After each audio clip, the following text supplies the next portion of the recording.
கர்த்தரோடு கூட இடைபடும்படியாய் கர்த்தர் கொடுத்த நல்ல இந்த காலை வேளைக்காக கர்த்தருக்கு நன்றி செலுத்துகிறேன். ஏன்னா ஆண்டவர் எப்பவுமே நம்முடைய வாழ்க்கையில பெரிய காரியங்களை எதிர்பார்த்து பெரிதாகவே காரியங்களை செய்கிற தேவன் அவர். அல்லேலூயா. நம்ம தான் நினச்சிக்கிறோம் நம்ம வாழ்க்கையில் நடக்கக்கூடிய காரியங்கள், நடக்கக்கூடிய சம்பவங்கள் எல்லாம் எப்படி இருக்குது அப்படின்னா, ஏதோ தவறுதலாக நடக்கிறதாகவும் நம்ம கடவுளுக்கு தெரியாமல் நடக்கிறதாகவும் நம்ம நினச்சிக்கிறோம். இல்லை, நம்முடைய வாழ்க்கையில் எல்லாமே கர்த்தர் அதன் காலத்திலே நேர்த்தியாய் செய்து முடிக்கிற தேவன். அதனால அதை சரியாய் நேர்த்தியாய் செய்து முடிக்கிற தகப்பனுடைய கரத்தில் இருக்கிறோம்.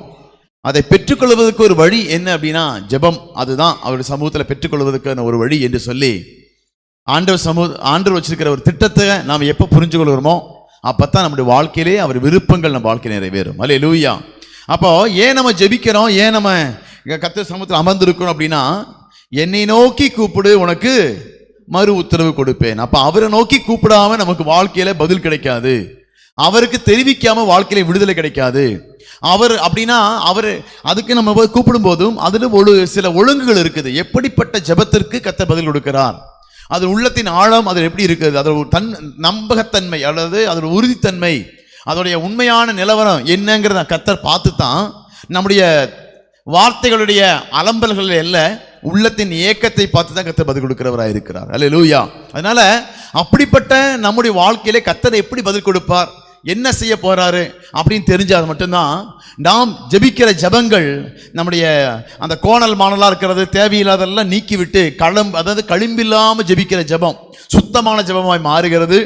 தேவ சமூகத்திலே தாக்கத்தை உண்டாக்குறதாய் மாறுகிறது. இன்னைக்கு ஜெபங்கள் என்னவாய் அப்படின்னா, வீண் வம்புக்காக அல்லது நான் அவங்க பண்ணுறாங்க நானும் பண்ணுறேன் எனக்கு ஜெபிக்க தெரியும் சொல்கிறதுக்காக அப்படின்னு சில நேரங்கள் எல்லாம் மாறினதுனால தான் சபையில் இருக்கட்டும், தனி மனுஷ வாழ்க்கையில் இருக்கட்டும், அவங்க எல்லாம் நடத்தக்கூடிய மீட்டிங் ஜெபக்கு கூட்டங்கள் எல்லாம் பார்த்தீங்கன்னா அவங்க நடத்திட்டாங்க நாங்களும் நடத்துகிறோம் சொல்லி நம்ம நடத்தினா அது ஃபெயிலியர் தான். ஆனால் அதே சமயம் ஆண்டவர் சொல்லி நம்ம ஜெபம் பண்ணனா, ஆண்டவர் சொல்லி ஒரு உபவாசத்தை போட்டா, ஆண்டவர் சொல்லி நம்ம அந்த நேரங்களில் நம்ம சரியா ஜெபிக்க ஆரம்பிச்சா, ஐயோ அவங்க எல்லாம் ஜெபிக்கிறாங்களே நானும் ஜெபிக்கணுமேங்கிற போகாம என் தேவனை நான் பார்க்க வேண்டும், என்னுடைய விருப்பத்தை நான் நிறைவேற்ற வேண்டும் என்று சொல்லி அவரை நாம் பார்க்க ஆரம்பிக்கும் போது தான் நம்முடைய ஜெபம் கேட்கப்படுகிறதா இருக்கிறது. அல்லேலூயா.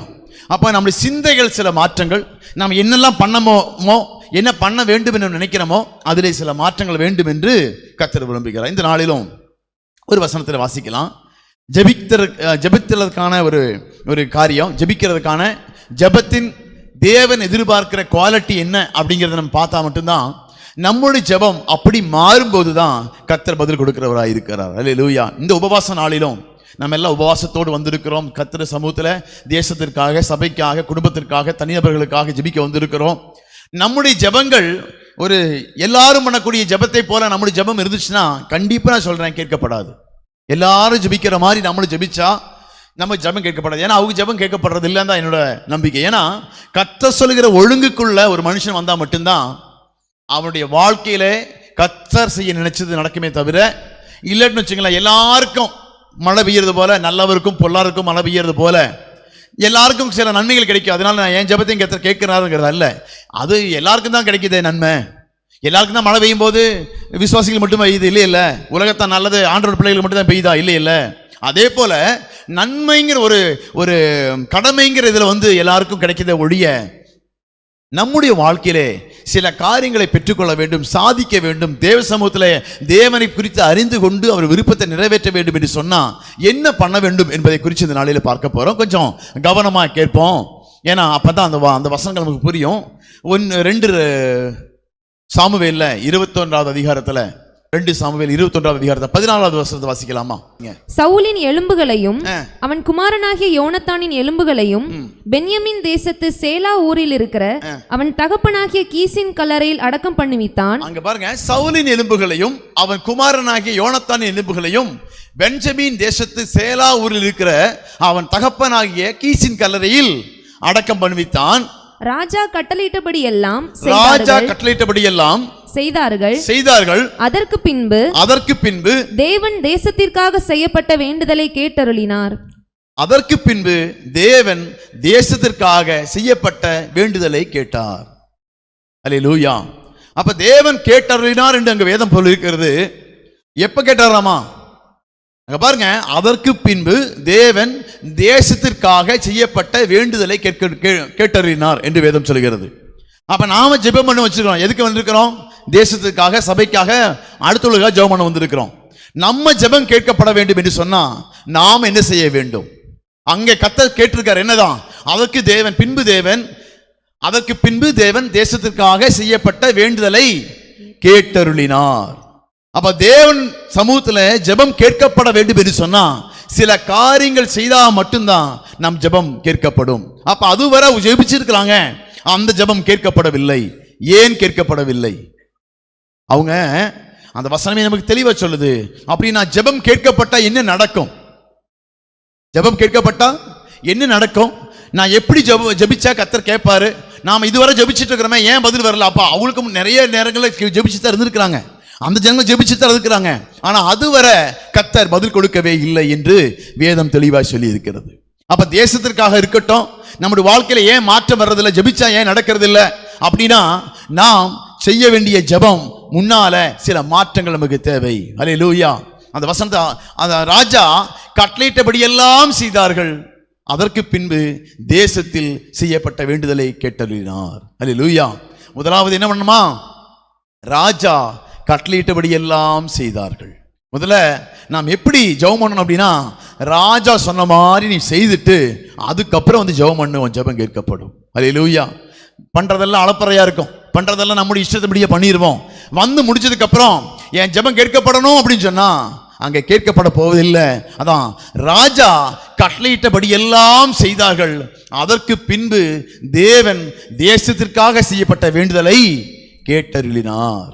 அப்ப தேவன் எதிர்பார்க்கிறது என்ன அப்படின்னா, ராஜாவுடைய கட்டளை நாம் கேட்போமானா நம்முடைய வாழ்க்கையிலே ஜெபம் கேட்கப்படுகிறதா இருக்கும். அப்ப அதுவரை என்ன பண்ணிட்டாங்க அப்படின்னா, ராஜாவுடைய கற்பனை கேட்காம, ராஜாவுடைய அவர் சொன்ன வாக்கை கேட்காம தங்களுடைய இஷ்டத்தின்படியாகவே செய்துவிட்டு வந்து ஜெபித்தார்கள். அந்த ஜெபம் கேட்கப்படவில்லை. அல்லேலூயா. அப்ப நாம இந்த நாளில் தீர்மானம் எடுக்க வேண்டும். என்னன்னு? ராஜாவுடைய கட்டளைக்கு கீழ்ப்படிஞ்சா மட்டும்தான் நீங்க அது வந்து ஜெபிக்கிறதுக்கு கீழ்ப்படுகிறது அல்ல, உங்க வாழ்க்கையிலே அதை நடைமுறைப்படுத்தீர்கள் என்று சொன்னா அதுக்கப்புறம் தான் உங்க ஜெபம் கேட்கப்படுமே தவிர, நாம ஜெபிக்கிற ஜெபங்கள் அதெல்லாம் காத்துல பறந்துட்டு போன எழுதிவிட்ட தண்ணீர் எழுதின மாதிரி தான் எல்லாமே. ஏன் நடக்கிறது இல்லை? ஏன் எழுப்பது வர்றதில்லை? ஏன் தேசத்தில் மாற்றம் வர்றதில்லை? இத்தனை பேர் எவ்வளோ ஜெபம் பண்றாங்கல்ல, ஏன் வர்றதில்லை? கிரியையும் ஜெபமும் வேற வேறையா இருக்குது. கர்த்தர் விரும்புகிற ஒரு கிரியை இல்லாம மாய்மாலமா வாழ்ந்து கொண்டு தன்னுடைய இஷ்டத்தின்படியாக வாழ்ந்து கொண்டு தேவ சமூகத்தில் வந்து ஜெபிச்சா நடந்துருங்கிற எண்ணத்துல தன்னுடைய திறமையை காண்பிக்காக, தன்னுடைய பலத்தை காண்பிக்கிறதுக்காக, மற்றவர்கள் பண்ணிவிட்டார்கள் என்று சொல்லி காண்பிக்கிறதுக்காக உலகத்துல எல்லாம் செய்து விட்டு நீங்களும் நானும் ஜெபிச்சா நம்மை போல அறிவில்லாதவர்கள் யாருமே இல்லை. அந்த வேதம் சொல்லுது பாருங்க, ராஜா கட்டளையிட்டபடி எல்லாம் செய்தார்கள். அதற்கு பின்பு தேவன் தேசத்திற்காக செய்யப்பட்ட வேண்டுதலை கேட்டருளினார். அல்லேலூயா. எப்படி வேண்டுதல் கேட்டிருப்பாரு? அப்ப இதுக்கு முன்னாடி ஜெபம் பண்ணியிருப்பாங்களா இல்லையா? கண்டிப்பா ஜெபம் பண்ணியிருப்பாங்க. அப்ப அதுவரை கேட்கப்படாத கட்டளை, அதுவரை கேட்கப்படாத காரியங்கள் எல்லாம் எப்போ கேட்கப்பட்டது என்று சொன்னா, ராஜாவுடைய கட்டளையை நாம் கீழ்ப்படிந்து நம் வாழ்க்கையில நடைமுறைப்படுத்துவோம் என்று சொன்னா நம் வாழ்க்கையிலே ஜெபம் கேட்கப்படும். தேசத்திற்காக ஜெபிக்கிற ஜெபம், குடும்பத்திற்காக ஜெபிக்கிற ஜெபம், தனி மனிதர் வாழ்க்கைக்காக ஜெபிக்கிற ஜெபம் கேட்கப்பட வேண்டும் என்று சொன்னா ராஜாவுடைய கட்டளை நாம் நிறைவேற்றக்கூடியவர்களாக மாறணும். அப்பதான் யோசுவா சொல்றான், சந்திரனே சூரியனே நில்லுன்னா நிற்கும். எலியா மழை வராதுன்னு சொன்னா வராது. ஏன்னா வர சொன்னா வரும், வர வேண்டாம் சொன்னா வராது. அப்ப தேவ கட்டளையை நாம் கடைபிடிக்கக்கூடிய பிள்ளைகளாய் மாறிவிட்டா அதிகாரம் நம் கையிலே. அல்லேலூயா. நாம சொல்றது நடக்குமானா கண்டிப்பா நடக்கும். நாம செய்யக்கூடிய காரியங்கள் நம்முடைய பார்வையும் நம்முடைய சிந்தையும் தேவனுக்கு பிரியப்படுத்துகிறதா இருந்துச்சுன்னா நம்முடைய வாக்கு அவரை பிரியப்படுத்துகிறதாகவே இருக்கும். அல்லேலூயா. நம்ம வாக்குக்கு அங்க வல்லமை இருக்குது. தேவன் சொன்னா ஏன் நடக்குது அப்படின்னா அவருடைய வார்த்தைக்கு வல்லமை இருந்தது. அந்த வார்த்தை உங்களுக்குள்ள இருந்து நீங்க கிரியை செய்ய ஆரம்பிச்சுன்னா உங்களுக்குள்ள அந்த வார்த்தைக்கு வல்லமை இருக்குது. அந்த வார்த்தை கிரியை செய்ய கூட அந்த அபிஷேகம் எப்ப பெறுது அப்படின்னா, ராஜாவுடைய கட்டளையை நீங்க கேட்டு கீழ்ப்படிஞ்சது கொஞ்சம் கஷ்டமா இருக்கும், கொஞ்சம் நஷ்டமா இருக்கும், கொஞ்சம் வேதனையா இருக்கும், நான் கொஞ்சம் அவமானங்களா இருக்கலாம், எந்த தான் வந்தாலும் சரி ராஜாவுடைய கட்டளைக்கு மீறி நான் பண்ண மாட்டேன்னு சொல்லி சில நஷ்டங்களையும் சில கஷ்டங்களையும் சகித்துக்கொண்டு அவருக்காய் நம்ம செய்ய தீர்மானிப்போம் என்று சொன்னா நம்முடைய ஜெபம் கர்த்தர் சமூகத்தில் எட்டும் நம்ம காரியம் ஜெயமாய் முடியும். அல்லேலூயா. நம்முடைய வாழ்க்கையில நாம் எப்படி ஜெபிக்கிறோம்? இத்தனை வருஷமா ஜெபம் பண்றோம், மாற்றம் இல்லாமல் இருக்குது. கொஞ்சம் கொஞ்சம் மாற்றம் நடக்குது, அதெல்லாம் நம்ம பெருசாக எடுத்துக்கணும். இல்லை, நான் சொல்ற மாற்றங்களை ஏதோ 10ல் 1 நடக்கிறதெல்லாம் நான் சொல்லலை, 100ல் 1 நடக்கிறது சொல்லலை. நம்ம சொன்ன காரியம் நடக்கணும். அப்போ நம்ம வாழ்க்கையில் என்ன, நம்ம ஏதோ 10ல் 1 நடந்து போட்டு நான் ஜெபம் பண்ணதுனால நடந்துச்சு சொல்றதல்ல. நாம் சின்ன சின்ன அசாதாரண காரியங்களை சொல்லணும், அது நடக்கணும். சாதாரணமான காரியங்களை தலைவலி மாறிடுச்சு, ஐயோ அது சரியாயிடுச்சு, இது அதெல்லாம் நான் சொல்றது. நாம் அசாதாரணமான காரியங்களையும் நடப்பிக்கக்கூடியதாக என்ன பண்ண முடியும் அப்படின்னா நாம் ஜெபம் மாறணும். அதுதான் நமக்கு கர்த்தர் நம்ம நியமிக்கிறதுக்காக. யாரு நம்ம தேவ சமூகத்தில் திறப்பில் இருக்கக்கூடிய ஒரு மனுஷனை தேடுறேன், அவன் ஜெபம் பண்ண எல்லாம் சரியாயின்னு சொன்னார்ல, அந்த மனுஷனாய் நீங்களும் நானும் மாற வேண்டும் என்று விரும்புகிறேன். அல்லேலூயா. எப்படி மாறினாங்க, எப்படி ஜெபம் பண்ணாங்க, இதைத்தான் நாளில் பார்க்க போறோம். அப்போ அவர்கள் முதலாவது தன் வாழ்க்கையில மாற்றினது என்ன அப்படின்னா, ராஜாவுடைய கட்டளையை அவர்கள் கீழ்ப்படுத்தி அதை செய்து அதுக்கப்புறம் ஜெபிச்சார்களாம். கர்த்தர் தேசத்திற்காய் செய்யப்பட்ட ஜெபங்களை கேட்டார். அதுக்கப்புறம் என்ன மாற்றம் வந்தது, அந்த ஜெபத்தின் மூலமாய் வந்த மாற்றம் என்ன? அடுத்த வசனத்தை வாசிக்கலாம். பின்பு பெலிஸ்தர் இஸ்ரவேலின் மேல் யுத்தம் செய்தார்கள். அப்பொழுது தாவீதும் அவனோட கூட அவன் சேவகரும் போய் பெலிஸ்தரோடு யுத்தம் பண்ணினார்கள். தாவீது விடாய்த்து போனான். வாசிக்க. அப்பொழுது 300 சேக்கல் நிறை வெண்கலமான ஈட்டியை பிடிக்கிறவனும் புது பட்டயத்தை அறையிலே கட்டி கொண்டவனுமான இஸ்பிபெனோப் என்னும் ராட்சத புத்திரரில் ஒருவன் தாவீதை வெட்ட வேண்டும் என்று இருந்தான். செருயாவின் குமாரனாகிய அபிசாய் ராஜாவுக்கு உதவியாக வந்து பெலிஸ்தனை வெட்டி கொன்று போட்டான். அப்பொழுது தாவீதின் மனுஷர், இஸ்ரவேலின் விளக்கு அணைந்து போகாதபடிக்கு நீர் இனி எங்களோட யுத்தத்திற்கு புறப்பட வேண்டாம் என்று அவனுக்கு ஆணையிட்டு சொன்னார்கள். அங்கே ஆணையிட்டு சொல்றாங்க. என்னது, இனிமேல் நீங்க அங்க ஒரு பிரச்சனை என்னது, ஒரு மனுஷன் வர்றான், ஒரு ராட்சச புத்திரன் வர்றான். அவன் என்ன பண்றான் அப்படின்னா, அந்த அவனுக்கு விரோதமாக முன்னால் நிற்கக்கூடிய தாவீதும் அந்த பிள்ளைகளுக்கு விரோதமாக எழும்பி வர்றான். அந்த பிள்ளைகளுக்கு விரோதமாய் வந்தபோது அவர்கள் எதிர்த்து நிற்கிறாங்க. இவனுடைய பலன், அந்த தாவீதுடைய பலன் கொஞ்சம் பலவீனப்பட்டான். ஏன்னா ரொம்ப யுத்தம் பண்றதுனால கொஞ்சம் பலவீனப்பட்டுறான். உடனே அவனுடைய பலன் குறுங்கின போது கூட இருக்கக்கூடிய பெலிஸ்தனை விட்ட குமாரனாய் அபிசாய் அங்க என்ன பண்றான் அப்படின்னா, அந்த இடத்துல அந்த ராட்சசனை வெட்டி அவனை பாதுகாக்கிறான். அல்லேலூயா. அப்போ ஒரு பெரிய சேனையா நிற்கக்கூடிய, ஒரு பெரிய சவாலா நிற்கக்கூடிய ஒரு எதிரிய தாவீதும் அவன் கூட இருந்த நபர்களும் சேர்ந்து முறியடிக்கிறார்கள். அப்ப ஜெபம் எப்ப கேட்கப்பட்டது அப்படின்னா, தேசத்தின் மேல் காணப்படுகிற அந்தகாரத்தின் கிரியைகளை முறியடிப்பீராக ஆண்டவரே, எங்களுக்கு விரோதமாய் வரக்கூடிய பிள்ளைகளை நீங்க முறியடிக்கணும் ஆண்டவரே சொல்லி ஜெபம் பண்றாங்க. அவங்க வாழ்க்கையில் நடக்கவே இல்லை. எப்ப ராஜாவுடைய கட்டளைப்படியாகவே செய்யறாங்களோ அப்ப அங்க வாழ்க்கையில எதிரி சாகடிக்கப்படுகிறான். அல்லேலூயா. அப்ப வாழ்க்கையில தேசத்துக்காக செய்யப்படுகிற ஜெபம், அந்த இடத்துல பலன் செய்யக்கூடிய அந்த எதிரியை முறியடிக்க முடியாம ஜெபிக்கிறாங்க. ஒவ்வொரு நாளும் போனாலும் வெற்றி இல்லாம இருக்கிறாங்க. ஆனா ராஜாவுடைய கட்டளையை அங்க செய்து முடிச்சதுக்கு அப்புறம், அந்த ஜெபம் கேட்கப்பட்டதுக்கு அப்புறம் அவங்க போய் யுத்தத்துக்கு போறாங்க. அங்கே அபிசாய் அங்கே இருக்கிற அந்த ராட்சசனை வெட்டி வீழ்த்துகிறான். அங்க காணப்பட்ட தேசத்தின் வல்லமை எது? அவனுக்குள் காணப்பட்டது என்ன அப்படின்னா, தேசத்தில் ஒருத்தனை கொல்றதுக்கு தான் முடியல, எல்லாமே சின்னவங்களா இருக்காங்க. அவன் ராட்சசனாய் இருந்தான் என்று வேதம் சொல்லுகிறது. அப்போ அப்படிப்பட்ட ஒரு பெரிய பெரிய ஆட்களா இருந்தாலும் தேவன் நம்ம ஜெபத்தை கேட்டா மட்டும்தான் ஒரு சுண்டு, அதாவது என்னது, ஒரு துண்டைக்கான துணிக்கான ஓடுற மாதிரி நம்முடைய ஜெபம் கேட்கப்பட்டுச்சுன்னா நம்ம கையில அதிகாரம் கொடுத்துடுவார் கர்த்தர். எதிரியெல்லாம் நம்ம கையில வீழ வைப்பார். அல்லேலூயா. அப்ப தேசத்தின் மேல ஆதிக்கம் செலுத்தி கொண்டிருந்த அந்த வல்லமையை முறியடிக்கும்படியாய் அபிசாயை கர்த்தர் அந்த இடத்துல பயன்படுத்தினார். தாவீதோடு கூட நின்ற அபிசாய் அந்த இடத்துல பெரிய ஒரு வெற்றியை கொடுக்கக்கூடிய பினாய் மாற்றினார் கர்த்தர். அல்லேலூயா. அப்ப நம்ம வாழ்க்கையில ராஜாவுடைய கட்டளைக்கு கீழ்ப்படிய ஆரம்பிக்கும் போது வாழ்க்கையில மாற்றம் உண்டாகும். நம் ஜெபம் கேட்கப்படும், தேசத்திலே மாற்றங்கள் உண்டாகும். அல்லேலூயா. அடுத்த வசனத்தை வாசிக்கலாம். அதற்கு பின்பு பெலிஸ்தரோட திரும்பவும் கோபிலே யுத்தம் நடந்தது. ஊசாத்தியனாகிய சீபேக்காய் ராட்சத சந்ததியான சாப்பை வெட்டி போட்டான். அடுத்த ஒரு யுத்தம் நடக்குது. அப்போ அடுத்த யுத்தத்துல சீபேக்காய் வந்து என்ன பண்றா அப்படின்னா ராட்சச சந்தையா இருக்கிற இன்னொரு மனுஷனையும் வெட்டி போடுகிறான். இவங்கெல்லாம் சாதாரண மனுஷர்கள் அல்ல, இவர்கள் எல்லாம் எப்படிப்பட்டவங்க? ராட்சசர்கள். ராட்சசர்னு சொல்லமா முதல்ல வெட்டன யாரு? அப்போ முதல்ல ராட்சசன் வெட்டன யாரு? அபிஷாய். செகண்ட் வெட்டனது சீபேக்காய், அப்படித்தானே? சீபேக்காய். இதுக்கு முன்னால வெட்டனது யாரு? தாவீது. யாரு? கோலியாத்துங்கிற ராட்சசனை வெட்டியிருப்பான். அவன் யாரு? அவனும் பெலிஸ்தீன் தான். முதல்ல வெட்டனது தாவீது, இரண்டாவது அபிஷாய், மூன்றாவது சிபேக்காய். ராட்சசனை சந்ததி எல்லாம் அழிக்கும்படியாக கர்த்தர் உதவி செய்தார். அல்லேலூயா. நம்ம வாழ்க்கையில கர்த்தர் ஒவ்வொரு எதிரிகளை முறியடிக்க வேண்டும் என்று சொன்னா தேவ பலம் நமக்கு முக்கியம். அதனால தான் சொன்ன, ஜெபம் இல்லாம உங்க வாழ்க்கையில சாதிக்கணும்னு நினைச்சீங்கன்னா, உங்க ஜெபம் இல்லாம உங்க வாழ்க்கையில நன்மை வர வேண்டும் என்று சொன்னீங்கன்னா, உங்களை போல என்னை போல அது என்னது முட்டாள்கள் யாரும் இல்லை தான் சொல்லுவேன் நான், என்னை பொறுத்தவரை. ஏன்னா அதான் கர்த்தர் வச்சிருக்கிற ஒழுங்கு என்னன்னா, ஜெபத்திலே நீங்கள் எவைகளை கேட்டாலும் உங்களுக்கு தருவேன் தான் சொல்லியிருக்காரு. உங்க இஷ்டப்படி அல்ல, அது அந்த ஜெபம்ங்கிற அறையில போய் நம்ம கேட்டா அந்த ஜெபம் ஜெயமாய் மாறும்போது தான் வாழ்க்கையில வெற்றி வருகிறதே தவிர, நமக்கு வைத்திருக்கிற நன்மைகள் வருதே தவிர நம்ம வாழ்க்கையில வேற எதுவுமே வராது. அல்லேலூயா. அடுத்த வருஷத்துக்கு வாசிக்கலாம். இரண்டாவது ஒரு எதிரியும் கூடி அங்கே முறியடிக்கப்பட்டான்.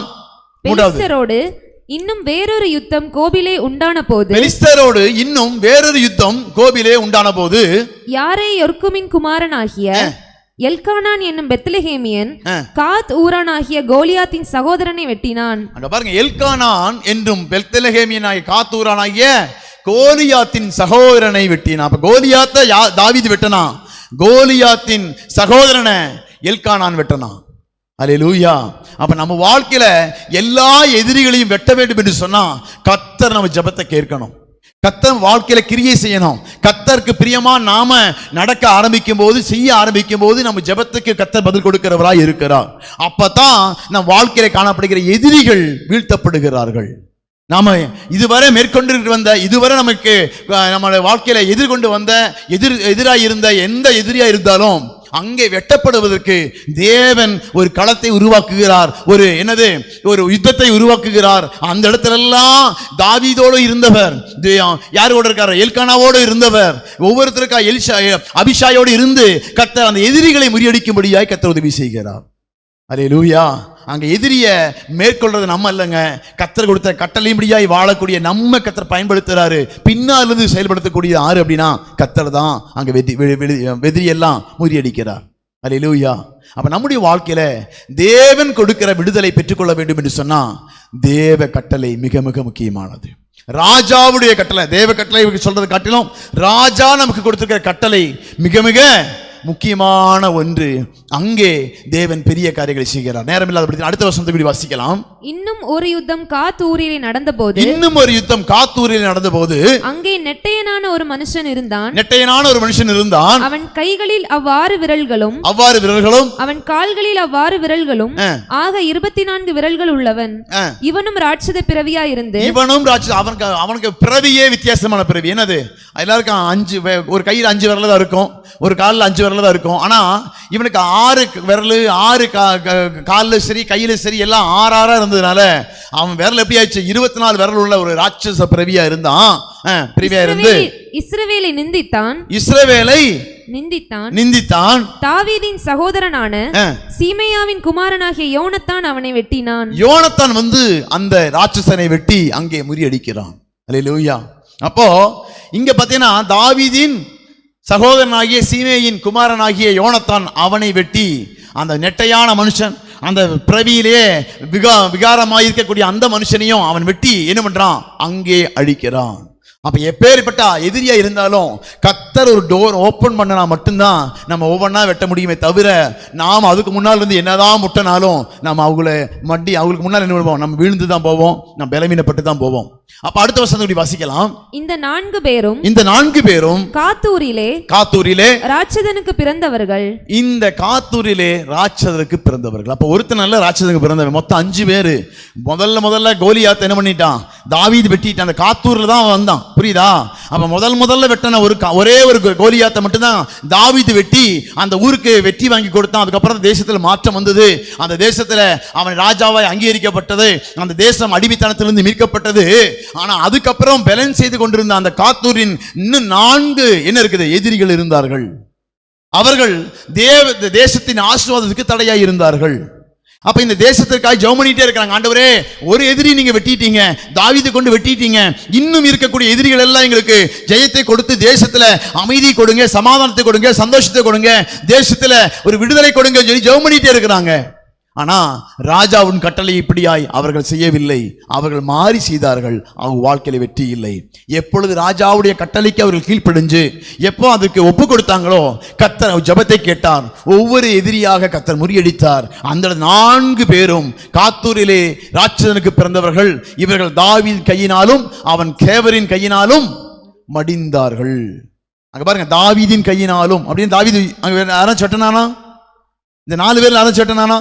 வெட்டவே இல்லை. ஆனா பேர் வந்திருக்குது என்ன, தாவீதின் கையினாலும் அவன் சேவகரின் கையினால். அப்ப தாவீது முதல்ல வெட்டிட்டான், மீதி 4 சேவர்கள் வெட்டினாங்க. அப்போ 5 எதிரிகளை தாவீதும் அவன் சேவர்களும் வெட்டி வீழ்த்தினார்கள். அல்லேலூயா. அப்போ அதுதாங்க கூட்டா ஜெபம் பண்றதுக்கு காரணம். தனி ஜெபம் அல்ல, இது ஒரு கூட்டு முயற்சி. ஏன்னா தேசத்தின் மேல் கிரியை செய்யக்கூடிய அந்த கிரிகளை நாம் முறியடிக்கப்பட வேண்டும் என்று சொன்னா ஒரு கூட்டமாய் வந்து நாம் ஜெபித்து நாம் எல்லாம் சேர்ந்து நின்னா மட்டும்தான் இந்த தேசத்திற்கு எதிராய் செயல்படக்கூடிய அந்தகாரத்தின் கிரிகளை முறியடிக்க முடியும். அல்லேலூயா. அதனால தான் உபவாச கூடையை நம்ம வச்சிருக்கிறோம். ஏன், நான் வீட்டில இருந்து ஜெபம் பண்ண பத்தாதா, நான் தனியா ஜெபம் பண்ண பத்தாது. இதெல்லாம் ஒரு ஒழுங்கு. தேவன் கிரியை செய்வதற்கான தான் சொன்னேன், சட்டம், தேவ சட்டத்தின்படியாய் நீங்க ஜெபம் பண்ணா மட்டும்தான் மாற்றங்கள் வருமே தவிர என்னோட இஷ்டத்தின்படியாக தான் நினைக்கிற மாதிரி நான் பண்ணணும்னு நினைச்சேன்னா கண்டிப்பா மாற்றங்கள் வராது. தேவன் அதான் குடும்ப யுத்தம் என்று சொன்ன தேசத்துக்கு விரோதமாய் நம்ம கூடி ஜெபம் பண்ணா மட்டும்தான் இந்த தேசத்துக்கு ஒரு மாற்றம் வரும். அல்லேலூயா. அப்ப நம்முடைய தனிப்பணிஷன்ல உங்களுக்கு என்னதான் கிருபை கொடுத்திருந்தாலும் எப்ப செயல்படும் அப்படின்னா நீங்க ஒருமனப்பட்டு கூடி வந்து ஜெபிக்கும் போதுதான். அங்க எங்கே 2-3 பேர் நாமத்தில் கூடி ஜெபிக்கிறீர்களோ அவள் மத்தியில வந்து கிரியை செய்கிற தேவன் வருவாரு. எங்க ஒருமனம் இருக்குதோ அங்கதான் கர்த்தருடைய கிரியும் நடக்கும். எங்க 2-3 பேர் கூடி அவருடைய நாமத்தை சொல்லி அந்த ஒருமனப்பட்டு ஜெபிக்கிறார்களோ அந்த ஜெபம் கேட்கப்படும். அல்லேலூயா. இன்னைக்கு சபையில ஒருமனம் இல்லை. வந்து ஜெபம் பண்ண, ஏன் ஜெபம் தான் பெருசா 10 நிமிஷம் பண்ணனேன், ஏன் ஜெபம் தான் 5 நிமிஷம் பண்ணனேன், நான் இடையில 5 அன்னி வார்த்தையில வசனத்தை சொல்லி ஜெபம் பண்ணனேன், 3 அன்னி பாஷை, அப்படி அல்ல. கர்த்தர் சமூகத்தில் அமர்ந்து நீங்க ஜெபிக்கிற ஜெபம் வல்லமையுள்ளதாக மாற வேண்டாம். நீங்க அளக்காதீங்க, கர்த்தர் அளந்துக்குவாரு. நாம நம்முடைய பெருமையோட எண்ணத்தோட நம்ம ஜெபிக்க கூடாது. நாம் ஜெபம் அல்லாம எதிரி வீழ வேண்டும், ஆண்டவரே நீர் கண்களை திறக்க வேண்டும், நீர் கிரியை செய்ய வேண்டும் என்று சொல்லித்தான் இருக்கணுமே தவிர தன்னுடைய திறமைகளை காண்பிக்கிறதுக்காக வார்த்தைகளை ஜாலத்தை காண்பித்தெல்லாம் அங்க கிரியை நடக்காது. தேவன் உள்ளத்தை வைத்து தான் அங்க கிரியை நடப்பிக்கிறார். அல்லேலூயா. அப்ப ஜெபம் எப்படி ஜெபம் பண்ணணும்னா கூட்டத்தான் ஜெபம் பண்ணணும். 2வது, அங்கே தேவ கட்டளையின் பிரகாரமாய் ஜெபிக்கிற ஜெபத்துக்கு தான் கர்த்தர் பதில் கொடுப்பாரே தவிர ஒரு ஆள்னு வச்சுங்களேன் கண்டிப்பா ஒரு மனம் வந்துடும். பல ஆள் இருந்தா ஒரு மனம் வராது. அதான் பிரச்சனையே. ஏன்னா ஒரு ஆள்னு வச்சுங்க, ஆமாங்க பண்ணிடலாங்க அப்படின்னு சொல்லி ஒரு மனம் வந்துடும். இந்த பல ஆட்கள் இருக்கும்போது ஒரு மனம் வராது. ஆனா கர்த்தர் சொல்றாரு, நீங்க ஒரு மனப்பட்டா மட்டும்தான் ஜெபத்தை கேட்பேங்கிறாரு. அப்ப நம்முடைய வாழ்க்கையில கிரியை செய்ய வேண்டும் என்று சொன்னா பலனை மாத்திர நோக்கமா இருந்து என் தேசத்துல நான் எப்படி வேணா இருந்துட்டு போறேன் ஆண்டவரே, என் எதிரி முறியடிக்கப்படணும்னு சொல்லி ஒரே சிந்தை எல்லாருக்குள்ள எப்ப ஏக சிந்தை வருதோ, எப்ப ஒரு மனம் வருதோ அப்பதான் நம்ம ஜெபம் கேட்கப்படுமே தவிர அந்த அதனால தான் யார் பெரியவன் சீசன்களே கேட்கிறான், யார் பெரியவன், நானா நீயா? அப்ப கர்த்தர் அதுவரை அவனுக்கு அதுவரை அவன் கையில் அதிகாரம் கொடுக்கவே இல்லை, அதுவரை அவனை கர்த்தர் பயன்படுத்தவே இல்லை. எப்ப சீஷல் மத்தியில ஒரு மனத்தை விட்டு இல்ல என் தேவனுக்காய் பயன்படணும்னு சொல்லி அந்த எண்ணம் மாறிச்சோ கர்த்தர் உலகமெங்கும் அனுப்பி அவர்களை கொண்டுதான் கர்த்தர் காரியங்களை செய்தார். அல்லேலூயா. அவர்களை கொண்டுதான் அற்புதங்கள் நடந்தது, அவர்களை கொண்டு அதிகாரங்கள் செய்தாரு. அவர் தனியாயிருந்து சாதிச்சாங்க. ஏன்னா கர்த்தர் அந்த மனதை மாற்றினார். இந்த மனம் நமக்குள்ள வரும்போது தாங்க நமக்குள்ள மாற்றங்கள் உண்டாகும். அல்லேலூயா. அப்ப ராஜாவுடைய கட்டளை பிரகாரமாய் நீங்களும் நானும் கடைபிடிச்சு வாழ்க்கையிலே அதை இம்ப்ளிமெண்ட் பண்ணணும். சும்மா வாசிக்கிறதல்ல, கேட்கறதல்ல, நீங்க வாழ்க்கையிலே அதை இம்ப்ளிமெண்ட் பண்ணணும். ஒரு பிரச்சனை வருது, ஒரு பாவத்துக்கு விரோதமா பிரச்சனை வரும்போது நம்ம நிக்கணும். நமக்கு விரோதமாய் ஒருத்தர் தப்பு பண்றாங்க, ஒரு நம்ம ஏமாற்றப்பட வேண்டிய ஒரு சூழ்நிலை, நம்ம ஏமாத்தி தான் ஆகணும் அப்படிங்கிற போது நம்ம ஏமாத்த நம்ம நின்று பார்க்கணும். பாவம் பண்ணக்கூடிய சூழ்நிலை, பாவம் பண்ணாம நிக்கணும். வசனத்தை ஒவ்வொரு பக்கமா இம்ப்ளிமெண்ட் பண்ணணும். கர்த்தர் சொன்னபடியாகவே அங்க வந்து பாத்தீங்கன்னா ஓய்வு நாளை கட்டளிக்க வேண்டிய ஒரு சூழ்நிலை வருது. கட்டளிக்காம நிக்கிறதுக்கு என்ன முயற்சி பண்ணணுமோ அது பண்ணி அந்த வாக்கை நீங்க நிறைவேற்றினா தான் நம்ம வாழ்க்கையிலே கர்த்தர் அந்த விசுவாசத்தை பார்த்து தான் கிரியை செய்யற ஒழிய, நான் பைபிள் படிக்கிறேங்க, ஒரு மணி நேரம் ஜெபம் பண்றேங்க அப்படின்னு சொல்லி பார்த்தெல்லாம் அவர் கிரியை செய்யறது இல்லை. நமக்கு அதிகாரங்களும் வல்லமைகளும் எப்ப கிடைக்குது அப்படின்னா, வசனத்துக்கு கீழ்ப்படிய, வசனத்துக்கு நடுங்குறவனே நோக்கி பார்க்கிறேன் என்று வசனம் சொல்லுகிறது. அப்ப வசனம் வாழ்க்கையிலே கடைபிடிக்க நம்முடைய ஜெபங்களுடைய வல்லமைகள் பெருகி கொண்டிருக்கிறது. நம் ஜெபங்கள் எல்லாம் ஒரு கூர்மையான ஆயுதமாய் மாறிக்கொண்டிருக்கிறது என்பது அர்த்தம். அதனால தான் பிசாசு நம்ம ஜெபம் பண்ணக்கூடாதுங்கிறதுக்காகத்தான் அநேக முயற்சிகளை பண்ணி இன்னைக்கு சபையில ஜெபமே என்கிற ஒன்றே இல்லாம அப்படியே ஜெபம் பண்ணாலும் ஃபார்மாலிட்டிக்கு ஜெபம் பண்ற மாதிரி, அப்படியே ஜெபம் பண்ணாலும் பெருமைக்கு ஜெபம் பண்ற மாதிரி மாறிச்சு. தவிர வருத்தத்தோட தான் சொல்றேன், மன ஏக்கத்தோடு தேவ விருப்பத்தை புரிஞ்சு கொண்டு ஜெபிக்கிறவர்கள் இன்னைக்கு குறைந்து விட்டார்கள். அதான் திறப்பிலே நிற்கவும் சுவரை அடைக்கத்தக்கவுமான ஒரு மனுஷனை தேடினேன், ஒரு மனுஷனையும் காண. அப்ப சபையில் ஜெபம் நடக்கிறது இல்லையா? ஜெபம் நடக்குது, எல்லா ஜெபம் நடக்குது, எல்லா சபையிலும் ஜெபம் நடக்குது. இப்படிப்பட்ட ஜெபம் நடக்கிறது இல்லைன்னு அர்த்தம். இப்படிப்பட்ட தேவனுடைய கட்டளையை நிறைவேற்றி கொண்டு 2 நாளுக்கு முன்னால் ஒருத்தர் பேசிட்டு இருந்தேன். அவர் எங்கிட்ட சொன்னாரு, அவர் வேற சபையினுடைய ஒரு தூரத்தில் இருக்கிற சபையுடைய ஒரு விசுவாசி சொன்னாரு, பாஸ்டர் வர்றாங்க, நல்லா வர்ஷிப் எல்லாம் பண்றாங்க, ஆனா அவங்க செய்கை கிரியைகள் சரியில்லை, எப்படி எங்களால் சேர்த்துக்க முடியல அப்படின்னு ஒருத்தர் சொன்னார். அப்ப அவர் அங்க இருக்கிற விசுவாசினாலேயே அவர் பண்ற வர்ஷிப்பை ஏற்றுக்கொள்ள முடியலன்னா தேவன் எப்படி எடுத்துக்குவார்? அங்க இருக்கிற விசுவாசினாலே அவர் பண்றதெல்லாம் சரியில்லை பாஸ்டர், ஆனா வந்து ஜெபம் இது பண்ணிட்டு வர்ஷிப் பண்றாங்க, வந்து ஆராதனை நடத்துறாங்க, வந்து செய்தி கொடுக்குறாங்க, வந்து ஜெபம் பண்றாங்க, ஆனா அவங்க கிரியை செய்ய அவங்களாலேயே ஏற்றுக்கொள்ள முடியல அப்படின்னா தேவன் எப்படி ஏற்றுக்கொள்வாரு? ஒரு மாய்மால வல்லவா? இன்னைக்கு இப்படித்தாங்க. ஏன் அவர் விடுறாங்க? ஏன் அப்படின்னு அவங்களுக்குள்ளே கேள்வி, எனக்கு வரத கேள்வி, ஏன் அவங்களை விடுறாங்க? அப்ப வழி இல்லை, ஆள் இல்லை அப்படிங்கிறதுனால காம்ப்ரமைஸுக்கு கத்தர் வரவே மாட்டாரு. நீங்களும் நானும் வேணா வந்துடலாம் காம்ப்ரமைஸுக்கு, கத்தர் காம்ப்ரமைஸ்க்கு வரவே மாட்டார். அவருடைய சட்டத்துக்கு வந்தா மட்டும்தான் அங்க கிரியை நடக்குமே ஒழிய, அங்க மாம்சம் எப்ப சாகுதோ அப்பதான் அவருடைய வல்லமை வெளிப்படுமே தவிர நம்முடைய சுயத்தினால செய்யப்படுகிற எந்த கிரியைகளுக்கும் அங்கே பலன் இருக்காது. அல்லேலூயா. அப்ப தேவன் சமூகத்தில் ஜெபம் கேட்கப்பட வேண்டும் என்று சொன்னா நம்ம வாழ்க்கையில எப்படி ஜெபிக்க வேண்டும் என்கிறதை கர்த்தர் எதிர்பார்க்கிறாரோ, அப்படி எதுக்கு சொல்லிக் கொடுக்கிறார் அப்படின்னா அதை எதிர்பார்க்கிறார். அது எனக்கு தேவைன்னு சொல்லி சொல்றாரு. அது கீழ்ப்படியக்கூடிய யாராய் இருந்தாலும் சரி, அந்த ஒருத்தம் போதும் கர்த்தருக்கு. அதான் சொல்றாரு, சுவரை அடைக்கத்தக்க ஒரு மனுஷனுக்கு போதுங்கிறார். நீங்க எல்லாம் கூட்டமா வரணும் தேவையில்லை, ஒரு மனுஷனுக்கே அவளோட எதிர்பார்த்திருப்பான்னு சொன்னா நாம் எல்லாம் திரும்பி வந்தானா நம்மை கொண்டு செய்யற காரியம் பெரிதாய் இருக்கும். அல்லேலூயா. அதனால ஆண்டு சமூகத்தில் இந்த 4 பேரும் காத்தூரிலே வாசிக்கல, இந்த 4 பேரும் காத்தூரிலே ராட்சதனுக்கு பிறந்தவர்கள், இவர்கள் தாவீதின் கையினாலும் அவன் சேவகரின் கையினாலும் மடிந்தார்கள். நீங்க ஜெபிச்சா, நாம கரெக்டா கர்த்தர் சமூகத்துல வார்த்தைக்கு கீழ்ப்படிஞ்சா நம்ம கையில எதிரி சாகர நிச்சயம். அல்லேலூயா. என்ன சொல்ல புரியுதா? நீங்க கரெக்டா தேவ வாக்குக்கு கீழ்ப்படிஞ்சு நீங்க சரியா நீங்க ஜெபிக்க கர்த்தர் சமூகத்துல நீங்க நிக்க ஆரம்பிச்சீங்கன்னா, கர்த்தர் வார்த்தைக்கு நீங்க ஜெபிக்கவும் நீங்க கீழ்ப்படியவும் ஆரம்பிச்சீங்கன்னா நம்ம கையில எதிரி சாகிறது நிச்சயம். அல்லேலூயா. நம்ம கொண்டுதான் கர்த்தர் செய்ய போறார். அல்லேலூயா. இந்த விசுவாசம் எத்தனை பேருக்கு இருக்குது? ஏன்னா நம்ம கொண்டுதான் கர்த்தர் செய்ய போறார். ஏன்னா நாம் கர்த்தருடைய வாக்கின்படியாகவே, ராஜாவுடைய கட்டளைப்படியாகவே செய்ய தீர்மானிச்சா நம் ஜெபம் கேட்கப்படும், நம் கையிலே கர்த்தர் எதிரிகள் கொடுப்பார். அல்லேலூயா. கர்த்தருடைய சமூகத்துல அவர் சொன்ன வாக்கு, கொடுத்த வசனம் அதுதான். என்னுடைய ஜெபம், நம்முடைய ஜெபம் ஏன் கேட்கப்படாமல் இருக்குது அப்படின்னா, நம்முடைய கலப்படம் இல்லாத, நம்முடைய எண்ணங்கள் கலக்காத அவருடைய விருப்பத்தை நிறைவேற்றக்கூடிய பிள்ளைகளாய் நீங்களும் நானும் மாற ஆரம்பிச்சா நம்முடைய கையிலே கர்த்தர் எதிரிகளை கொடுக்கிறது அவர் நிச்சயம். அல்லேலூயா. பாருங்க, தாவீதின் கையினாலும் அவன் சேவகரின் கையினாலும் மடிந்தார்கள். அந்த கூட்டத்துக்கு தாங்க கர்த்தர் அதிகாரம் கொடுக்கிறாரு. அந்த கூட்டத்தில் இருக்கிற நபர்களை தான் கர்த்தர் பயன்படுத்தினார். அந்த கூட்டத்தில் இருக்கிற நபர்களை தான் கர்த்தருடைய வல்லமை செய்யக்கூடிய பிள்ளைகளாய் கர்த்தர் மாற்றினார். அப்ப இது தனி நபர்கள் இல்ல, ஒரு மனப்படக்கூடிய யாராய் இருந்தாலும் அவர்களை கொண்டு கர்த்தர் எதிரிகளை முறியடிப்பது, அவர்கள் கையில் அந்த எதிரிகளை கொடுப்பது, அது முக்கியமான ஒரு காரியம். அதுதான் கர்த்தர் நம்மை கொண்டுதான் செய்ய போகிறார். அல்லேலூயா. ஆமென் சொல்லுவோமா? தேவ சமூகத்துல நம்மை கொண்டுதான் கர்த்தர் செய்ய போகிறார். ஆமென், அல்லேலூயா. தேசத்தில் காணப்படுகிற எல்லா அந்தகாரத்தின் கிரியைகளை முறியடிக்கும்படியாக எந்த தேசத்துல ஆமென் இன்னும் செயல்பட கொண்டிருக்கிற எல்லா தடைகளையும் கர்த்தர் உடைச்சு அந்த தேசத்துல ஆமென் எதிரிகளாய் இருக்கக்கூடிய எல்லா எதிரிகளையும் முறிச்சு பாதப்படி ஆக்குறதுக்கு தேவ சத்தத்துக்கு கீழ்ப்படிக்கூடிய ஒரு மனுஷனை கர்த்தர் எதிர்பார்க்கிறார். அல்லேலூயா. அடுத்த வசனத்தை வாசிக்கலாம். முடிஞ்சுச்சா? அது அடுத்த அதிகாரத்தில் வாசிக்கலாம். 22:1 வாசிக்கலாமே. கர்த்தர் தாவீதை அவனுடைய எல்லா சத்துருக்களின் கைக்கும் அவன் எல்லா சத்துருக்களின் கைக்கும் சவுலின் கைக்கும் நீங்களாக்கி விடுவித்த போது அவன் கர்த்தருக்கு முன்பாக பாடின பாட்டு. அப்பதான் இவன் பாடுறான். கர்த்தர் எல்லா எதிரி அப்படின்னா 5 எதிரி முறிக்கணும்.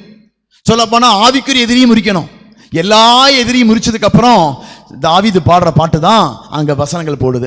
வசனம் வாசிக்கலாம். கர்த்தர் தாவீதை அவனுடைய எல்லா சத்துருக்களையும் கைக்கும். ஒருத்தனை மாத்திரம் விரிச்சு போட்டு ஐயோ தேவன் எல்லாத்தையும் முடிச்சுட்டான்னு சொல்லவே கூடாது. கோலியாத் மாத்திரம் இல்லைங்க, அதுக்கப்புறம் இருக்கக்கூடிய எல்லா அந்த காத்தூரின் எதிரிகள் ராட்சச பிறவியா இருக்கக்கூடிய எவனா இருந்தாலும் எல்லாவற்றையும் தாவீதின் கையிலே கர்த்தர் ஒப்பு கொடுத்தார். அவன் சேவர்களை கையிலே கர்த்தர் ஒப்பு கொடுத்தார்.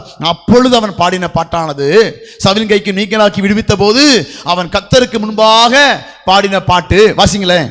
கர்த்தர் என் கண்மலையும் என் கோட்டையும் என் இரட்சகருமானவர் தேவன் நான் நம்பியிருக்கிற துருக்கமும் என் கேடகமும் என் இரட்சணிய கொம்பும் என் உயர்ந்த அடைக்கலமும் என் புகலிடமும் என் இரட்சகருமானவர் என்னை வல்லடிக்கு நீங்களாக்கி இரட்சிக்கிறவர் அவரே. துதிக்கு பாத்திரராகிய கர்த்தரை நோக்கி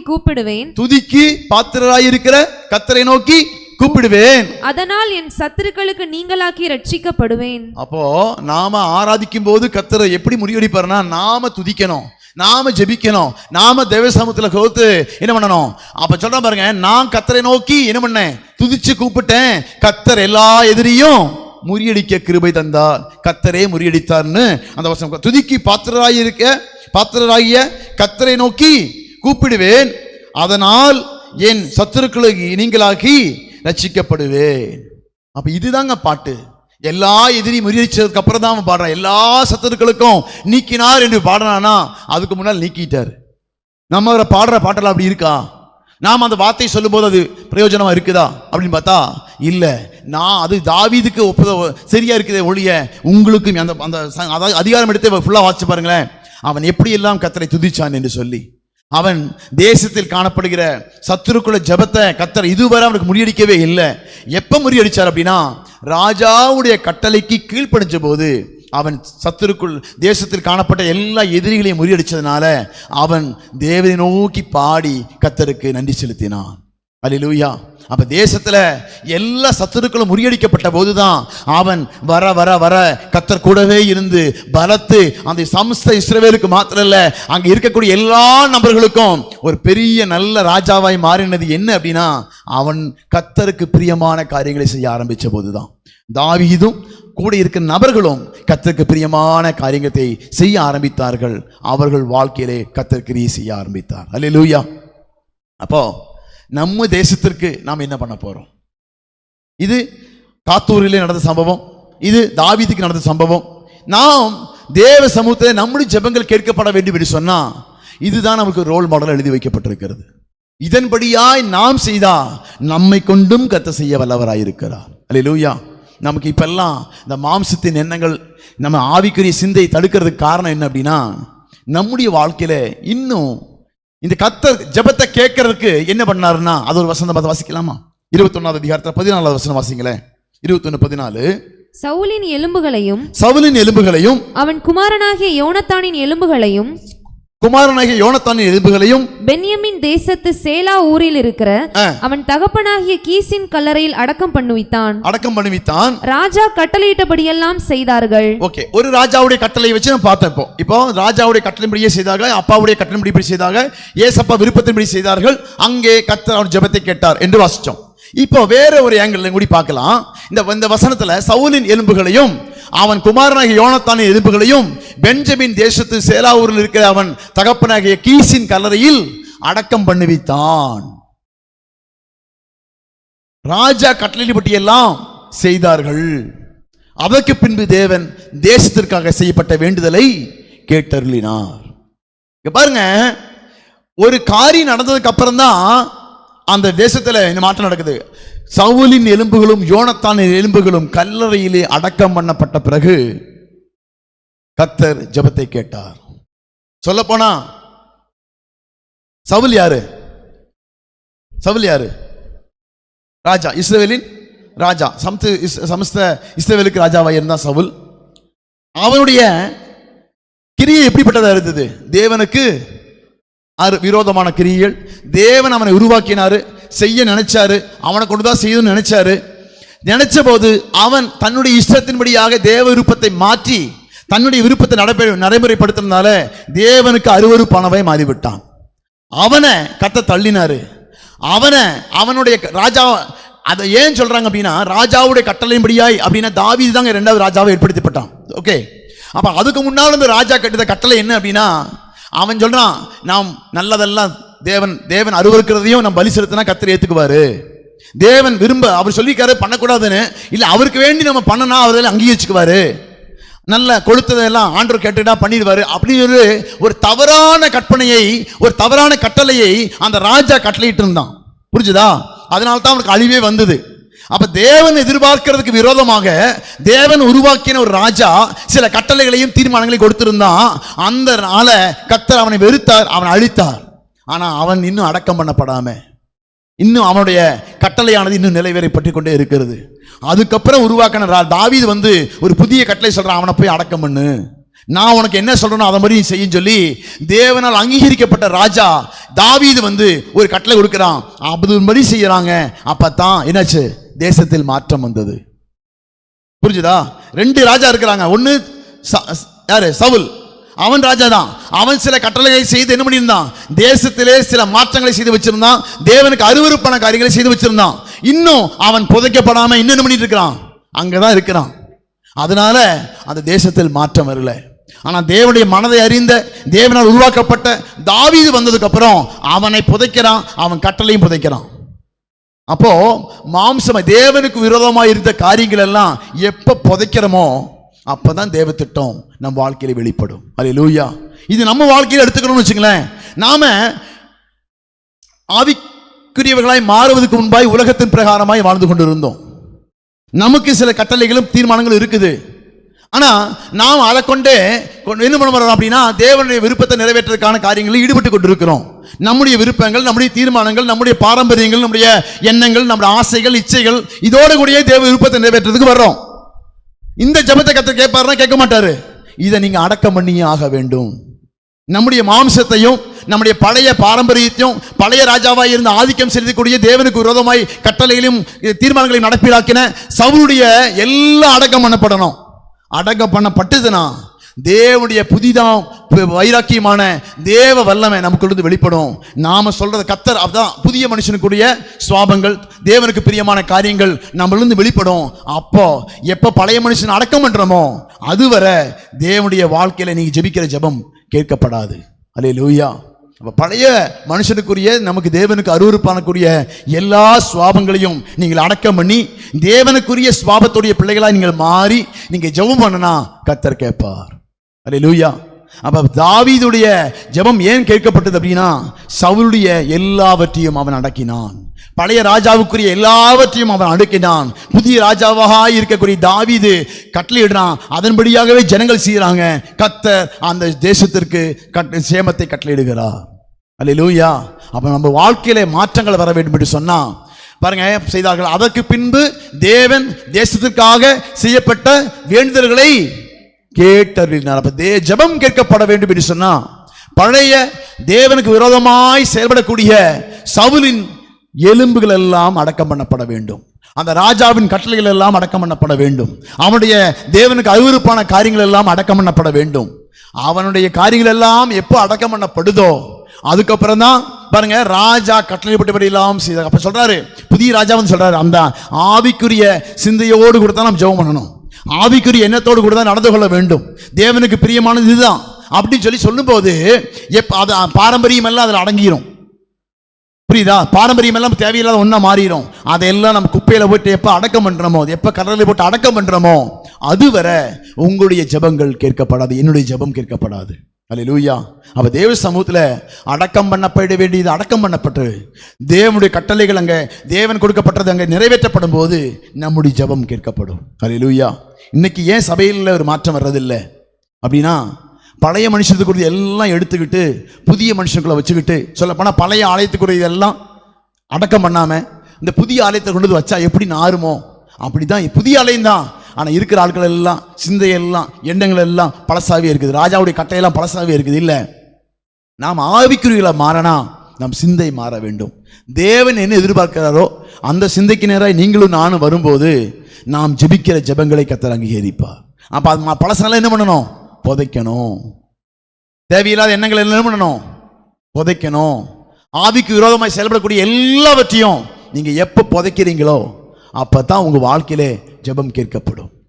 அப்ப ராஜாவுடைய கட்டளை, புதிய ராஜாவுடைய கட்டளை வேற, பழைய ராஜாவுடைய கட்டளை வேற, சவுலின் கட்டளை வேற, தாவீதின் கட்டளை வேற, நமக்குள்ள ஆவிக்குரிய சுவாபம் வேற, பூமிக்குரிய சுவாபம் வேற. இது ரெண்டையும் நம்ம வேறுபடுத்தி பார்க்க வேண்டும். பழையது எதுவா இருக்குதோ அதெல்லாத்தையும் அடக்கம் பண்ணணும். புதிய மனுஷனுக்குரிய சுவாபத்தை நீங்கள் தரித்துக் கொள்ளணும். நீங்க ஜெபிக்கணும், கர்த்தர் அதை செயல்படுத்துவார். அல்லேலூயா.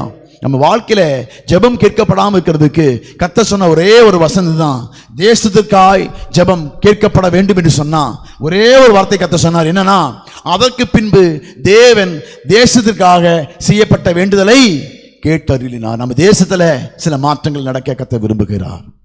அல்லேலூயா. நம்ம இப்படி மாறும்போது தான் நம்ம ஜெபம் கேட்கப்படுமே ஒழிய, இதுவரை சாதிக்க நினைச்ச அநேகருடைய வாழ்க்கையில ஏன் சாதிக்க முடியாம போச்சு அப்படின்னா, இந்த சத்தியத்தை தெரியாம தன்னுடைய விருப்பத்தை நிறைவேற்றக்கூடிய எல்லா முயற்சியும் பண்ணனாங்களே தவிர தேவ விருப்பத்தை நிறைவேற்றதுக்கான முயற்சிகளை பண்ணல, செய்யல. அதனால தான் நாம் சபையில் எடுத்து கொடுக்கக்கூடிய எல்லா முயற்சிகளையும் தேவனுக்கு பிரியமா இருக்க வேண்டும் என்கிற ஒரே நோக்கத்தோடு பண்ணுகிறோமே தவிர எந்த பின்னாலே எந்த சைடு ரூட்ல எந்த ஐடியாவும் இல்லை. நமக்கு தேவன் என்ன சொன்னாரோ அதை மாத்திரமே செய்ய ஆவலா இருக்கிறோம். அதை நடப்பிக்கிறோம். அதை தீவிரமாய் நடப்பிக்கும் போது கர்த்தர் அவர் சொன்னதையும் கர்த்தர் செய்ய வல்லவராய் இருக்கிறார். அல்லேலூயா. அதான் சொன்னோம் போன வாரம் சண்டே. என்ன பார்த்தோம்? என்னுடைய வீடு என்னுடைய ஆலயம் என்ன சொல்லப்பட்டிருக்குதான்? ஜெப வீடு என்று. ஆமா, ஜெப வீட்டுல ஜெபிச்சா மட்டும்தான் காரியங்கள் நடக்கும். இங்க நல்ல ஆலயம் கட்டிட்டோம், அதனால ஆண்டவர் கிரியை செய்வாரா? இல்ல, இங்க என்ன செய்யணுமோ அதை செய்தா மட்டும்தான் நம்ம ஜெப வீட்டுல செய்ய பட வேண்டிய வேலைகள். அதுதான் தேசத்தில் மாற்றங்களை கொடுக்கவும். நம்ம தேசத்துல என்னெல்லாம் பண்ணணுமோ அது நடத்தப்பட வேண்டும் என்று சொன்னா நம்முடைய வீடு ஜெப வீடாய் மாறணும். நம்முடைய ஆலயம் ஜெப வீடாய் மாறணும். நாம் ஜெப வீடாய் மாறணும். தேவனுக்குரியது அங்கே பதில் செலுத்தப்படுகிறது. அந்த ஒவ்வொரு நாளும் நம்ம செய்யத்தான் நம்முடைய ஜெபங்கள் கேட்கப்படுகிறதாய் மாறும், தேவனுக்கு விருப்பமானதாய் மாறும். அந்த ஜெபங்களை தான் கர்த்தர் கேட்டு தேசத்திலே சேமத்தை கர்த்தர் கொடுப்பார். அல்லேலூயா. இனி நாம ஜெபிக்க போறோம். கர்த்தர் நம்ம கையில சொல்றாரு, நீ இதை மாத்திரம் செய்யி, உன் தேசத்தை உன் கீழே கொடுத்து தர்றேன். இதை மாத்திரம் நீங்க செய்யுங்க, உங்க தேசத்தில் காணப்படுகிற எல்லா அந்தகாரத்தின் கிரிகளையும் முறியடிச்சு நீங்களும் என்னை கர்த்தரை நோக்கி பார்த்து நாமளும் துதிக்கக்கூடிய பிள்ளைகளாக, கர்த்தர் கொடுக்கிற வெற்றியை, கர்த்தர் கொடுக்கக்கூடிய உயர்வை, கர்த்தர் கொடுக்கக்கூடிய ஆசீர்வாதங்களை, கர்த்தர் கொடுக்கக்கூடிய விடுதலையை, கர்த்தர் கொடுக்கக்கூடிய ஆத்துமாக்களை பார்த்து நாம கர்த்தருக்கு நன்றி செலுத்த போறோம். கர்த்தர் கிரியை செய்ய போகிறார். அல்லேலூயா. நம்முடைய வாழ்க்கையிலும் புதைக்க வேண்டியது புதைச்சு, நமக்குள்ள இருக்கிற பெருமை, நமக்குள்ள இருக்கிற என்னது தவறான எண்ணங்கள், நான் தான் பெரியவன், எனக்கு தான் எல்லாம் தெரியும், அப்பெல்லாம் புதைச்சிருவங்க. நம்ம எல்லாம் ஒன்று, கர்த்தர் தாங்க எல்லாத்தையும் வாய்க்க பண்ணுகிறவர் என்று சொல்லி எப்போ நமக்குள்ள ஒரு மனம் வருதோ அப்போதான் கிரியை நடப்பிக்க முடியும். அல்லேலூயா. கர்த்தர் எதிர்பார்க்கிற காரியத்துக்கு நீங்களும் நானும் விட்டு கொடுப்போம். கர்த்தர் பெரிய மாற்றங்களை கொடுக்க வல்லவராய் இருக்கிறோம். அந்த வசனத்தை வாசிக்கலாமா? 21:14. சவுலின் எலும்புகளையும் அவன் குமாரனாகிய யோனத்தானின் எலும்புகளையும் பென்யமின் தேசத்து சேலா ஊரில் இருக்கிற அவன் தகப்பனாகிய கீசின் கல்லறையில் அடக்கம் பண்ணுவித்தான். அங்க பாருங்க, சவுலின் எலும்புகளையும் அவன் குமாரனாகிய யோனத்தானின் எலும்புகளையும். தேவையில்லாத அன்புகள். நீங்க நல்லா புரிஞ்சு, தாவீதோட ஃப்ரெண்டாரு யோனத்தான். யாரு? தாவீதுடைய எதிரியுடைய மகன். நல்ல ஃப்ரெண்டா இருந்தாலும் கர்த்தர் அவன் என்ன பண்ணாரு? தேவையில்லாத, நம்ம நினைக்கிறோம் அவங்க தான் மோசம் அப்படி, தேவையில்லாத அவங்க ஃப்ரெண்டு. யாரு? அவங்க பையன் எல்லாம் ஃப்ரெண்டு, பிள்ளையெல்லாம் ஃப்ரெண்டு. தேவையில்லாத உறவுகள் நீங்க கொண்டு வந்தீங்கன்னா கண்டிப்பா உங்க வாழ்க்கையில் அது ஒரு பெரிய இதுதான். எதிரியா இருக்கலாம் அவன், ஆனா எதிரியுடைய கீழே இருக்கிறவன் அவனும் கண்டிப்பா அதோடைய தாக்கம் உங்களுக்குள் அது கிரியை செய்யும். நீங்க புரிஞ்சுக்கணும். வஞ்சகமா வச்சுக்கூடிய அன்பை காண்பிச்சும் சில ஏமாற்று வேலைகள் நடக்கும். எதிரியா இருந்தாலும் நமக்கு எதிரியும் தெரியும். இந்த அன்பா இருக்கிறவங்களை பார்த்தா கண்டுபிடிக்க முடியாது. அன்பா பண்ணக்கூடிய சில நிறைய தந்திரங்கள் இருக்குது. நீங்க அதையும் புதைக்கணும். தேவன் சொல்றாரு, அவன் அன்பு தான் காணிக்கிறான். அன்பு அதாவது எதிரினா அவனுடைய சுவாபம் என்னதான் எதிரியா இருந்தாலும் ஒரு பணத்துக்குள்ள எடுக்கிறது எல்லாமே தீட்டு தான். அப்படிதானே? பணம் அப்படி உள்ள போயிடுச்சுன்னு வச்சுங்களேன், அதுக்குள்ள இருந்து எடுக்கிறதெல்லாம் நல்ல பொருள்னு சொல்ல முடியுமா? தீட்டு தான். அதே போல நிறைய காரியங்கள் இருக்குது. அதாவது அந்த அந்த பனைமரத்தடியில் நின்று பாலை குடிச்சாலும் என்ன சொல்லுவாங்க? கல்லு தான் சொல்லுவாங்க. சரி, ஒரு பழமொழி இருக்குது. பனைமரத்தடியில் நின்று நீங்க வெயிட் கடல்ல பாலை குடிக்கிறீங்க, என்ன சொல்லுவாங்க? அது நிக்கிற இடத்துல இருந்து தான் வருது. அப்போ பார்க்குறவங்களே என்ன சொல்லுவாங்க? அதான் அது ஆட்டோமேட்டிக்காகவே அதோட குவாலிட்டி அது அதான் வெளிப்படுத்துவோம். நான் அங்கே போய் நின்னாலும் இதைத்தாங்க குடிக்கிறேன் அப்படின்னு நீங்கள் சொல்லி அநேகரை போதியப்படுத்தி அநேகருடைய வாயில் விழுந்து என்ன பண்ணிடுவோம்? நம்முடைய வாழ்க்கையில் நிறைய காரியம் தேவையில்லாத இடத்துல போய் நின்றுட்டு அது ஒரு தப்பை நிரூபிக்கிறதுக்காக ஒரு நல்ல காரியம் சொல்லி நிரூபிக்கிறதுக்காக அநேக முயற்சிகளை பண்ணி எதுக்கு நீங்கள் அங்கே போயிட்டு எதுக்கு அப்படி போய் நின்று ஏன் நீங்கள் மாறி நின்று குடிச்சா ஒரு அந்த பிரச்சனையே சால்வ் ஆகிரும். அந்த இடத்துல ஒரு போராட்டமே வராது. இல்லைங்க நான் பண்ணுறது தப்பு ரைட்டு தாங்க, அதுக்கு வேண்டியே உங்கள் வாழ்நாள்லாம் தொலைச்சிருவீங்க. அது என்னது? அது நீதி, அது சரியான காரியம் சொல்லி நிரூபிக்கிறதுக்கு உங்கள் லைஃப் ஃபுல்லாகவே தொலைச்சிருவீங்க. தேவையில்லாத காரியம். அந்த மாதிரி காரியத்தெல்லாம் நம்ம இடைவிடாம பண்ண வேண்டியது மாத்திரம் பண்ணுவோம். பாருங்க, அங்கே சவுலின் எலும்புகளையும் அவன் குமாரனாகி யோனத்தான் எலும்புகளையும் கல்லறையில் வைக்கிற வர அவன் வாழ்க்கையில வெற்றி இல்லை. அல்லேலூயா.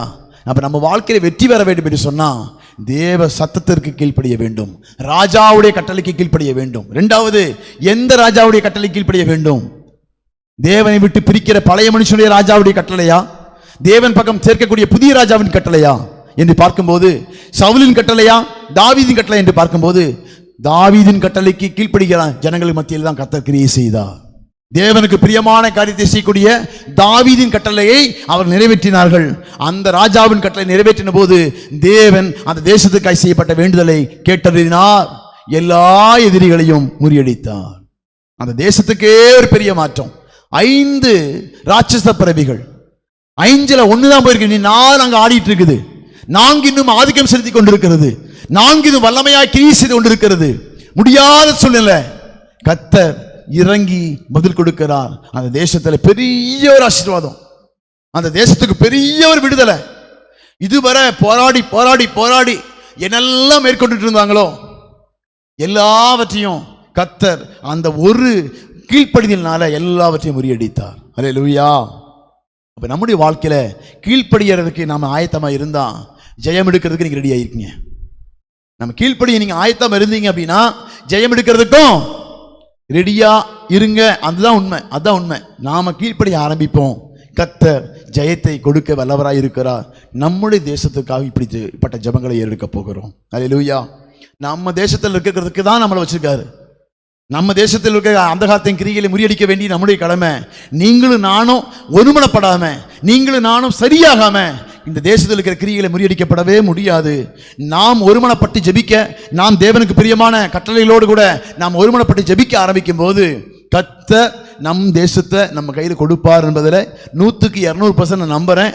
கானானை எப்படி சுந்தரிக்க யோசுவாவை கர்த்தர் பயன்படுத்தினாரோ, எப்படி பங்கு வைக்க கர்த்தர் பயன்படுத்தினாரோ, அதே போல இந்த சூலூர் பட்டணத்தில் இருக்கக்கூடிய 37 கிராமங்களை மறந்துடக்கூடாது. நீங்க தூக்கத்தில் கேட்டாலும் சொல்லணும், என்ன கிராமம், எத்தனை கிராமம்? 37 கிராமங்களை நாம் தேவ சமூகத்தில் கொண்டு வந்து சேர்க்க வேண்டிய காணப்படுகிற பேலன்ஸ் செய்யக்கூடிய எந்த அந்த 5, 10, 20 இருக்கட்டும், ஒன்றும் பிரச்சனையே இல்லை. 1 இருக்கட்டும், 2 இருக்கட்டும், எவன் எதிரி எத்தனை வேணா இருந்தாலும் பரவாயில்ல.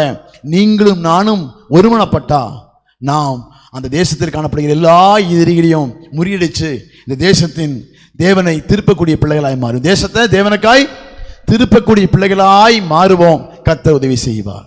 அல்லேலூயா. தேசத்திற்காக செய்யப்பட்ட வேண்டுதலை கேட்டருள்வார். நம் வாழ்க்கையில பெரிய காரியங்களை செய்வாராக. கண்களை மூடி ஜெபிக்கலாமா? தேவ சமூகத்தில் சொன்ன வசனத்தின்படியாக, கொடுத்த வார்த்தையின்படியாக கர்த்தர் செய்ய நினைத்தது தடைபடாது. இதுவரை எதிரி எங்கேயோ இருக்க, எங்கேயோ குத்திட்டு இருந்த மாதிரி ஆகாயத்தில் சிலம்பம் பண்ணி கொண்டு இருந்தோம்.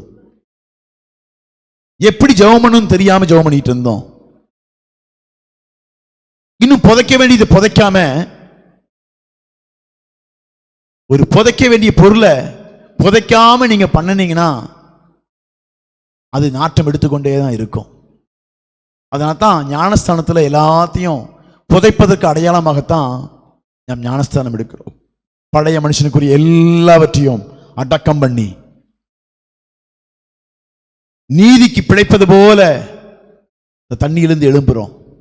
அதே போல தேவனுக்கு அருவருப்பான காரியத்தை புதைக்க ஆரம்பிக்கும் போது தேவன் நம்முடைய வாழ்க்கையிலே கிரியை செய்ய வல்லவராய் இருக்கிறார்.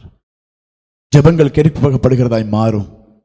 இந்த நாளிலே ஆண்டு சமூகத்தில் ஏதாவது இருக்குமான ஆண்டு சமூகத்தை ஒப்புரவாகுமா? ஆண்டவரே, பழைய செத்த மனுஷனுக்குள்ள கிரியைகள், பாரம்பரிய கிரியைகள், பழைய ராஜாவுடைய கிரியைகள், பழைய மனுஷனுக்குரிய கிரியைகள் எண்ணத்தில் காணப்படுமானா? இப்ப நான் புதைக்க விரும்புகிறேன் ஆண்டவரே. உமது கட்டளைப்படியாக நான் புதைக்க விரும்புகிறேன் ஆண்டவரே. எனக்குள் தலை தூக்காதபடிக்கு, எனக்குள் கிரியை செய்யாதபடிக்கு நான் அதை புதைக்க விரும்புகிறேன். அப்பதான் உங்க வாழ்க்கையில் ஒரு விடுதலை. நாமெல்லாம் புதைச்சா நம்முடைய வாழ்க்கையில் விடுதலை, நம்மெல்லாம் சேர்ந்து புதைச்சா நம் தேசத்திற்கு விடுதலை.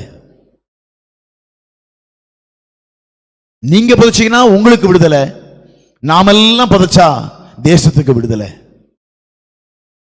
ஆண்டு சமூகத்தில் எதெல்லாம் கிரியை செய்து கொண்டு இருக்கிறது,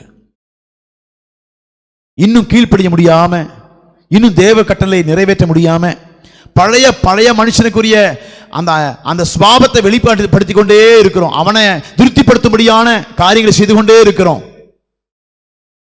அவனுடைய கிரியைகள் நமக்குள் காணப்பட்டு கொண்டே இருக்கிறது. அது என்ன? அது என்ன? ஆண்டவர் கேட்கிறாரு, அது என்ன?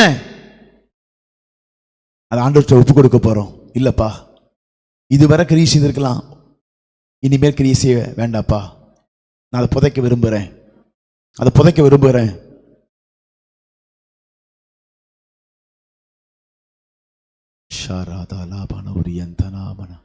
கர்த்தர் சில உள்ளத்துல சில பேரோட கேள்வி கேட்டுக்கொண்டே இருக்கிறாரு. சில கேள்விகளை கேட்கிறாரு. இந்த சுபாவம் உனக்குள்ள இருக்கிறவரை உன்னை பத்தி என்ன சாட்சி சொல்றாங்க? இந்த சுபாவம் உனக்குள்ள இருக்கும் போதெல்லாம் மற்றவங்க உன்னை பத்தி என்ன சொல்றாங்க? இவெல்லாம் ஜெபிக்க வந்துட்டான், இவங்க எல்லாம் ஜெபிக்க வந்துட்டாங்க, இவரெல்லாம் அதை பத்தி பேச வந்துட்டாரு சொல்றாங்கல்ல. அவங்களாலே ஏத்துக்கொள்ள முடியல, அவங்களாலே ஏத்துக்கொள்ள முடியல, என்னால மட்டும் ஏத்துக்கொள்ள முடியுமா? ஆண்டவர் சில கேட்டுக்கிட்டு இருக்கார். பழைய கிரியைகள். கர்த்தருக்கு பெரிய கூட்டம் தேவையில்லைங்க.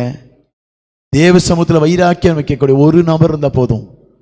கர்த்தர் தாவீதை கொண்டு அந்த தேசத்துக்கு சேமத்தை கொடுக்க வல்லவராய் இருக்கிறார். யோசுவாவை கொண்டு கர்த்தர் தேசத்துல மாற்றங்களை கொடுக்க வல்லவராய் இருக்கிறார். மோசேயை கொண்டு அந்த எகிப்தில் இருக்கக்கூடிய ஜனங்களை விடுவிக்க அவர் போதுமானவராய் இருக்கிறார். ஒரு மனுஷன் போதும். ஆனா ஒரு கூட்டமா எழும்பிச்சுன்னா நாம் கையில தான் இந்த கோவை பட்டணம் நம்முடைய கட்டுப்பாட்டுக்குள்ளதான் இருக்க போகுது. மறந்துடாது. நமக்கு கொடுக்கிற அதிகாரம், நமக்கு கொடுக்கிற கிருபை, நமக்கு கொடுக்கிற வல்லமை நீங்க சாதாரண மேடை போட்டதுனால தான் என்னால ஒண்ணு முடியாது, நானெல்லாம் ஒன்னும் தகுதி இல்லை அப்படின்னு நினைச்சிட்டே இருக்க. இல்ல, ஒரு மனுஷன் தானுங்க பென்னிகின், ஒரு மனுஷன் தானே டிஜிஎஸ் தினகரன்.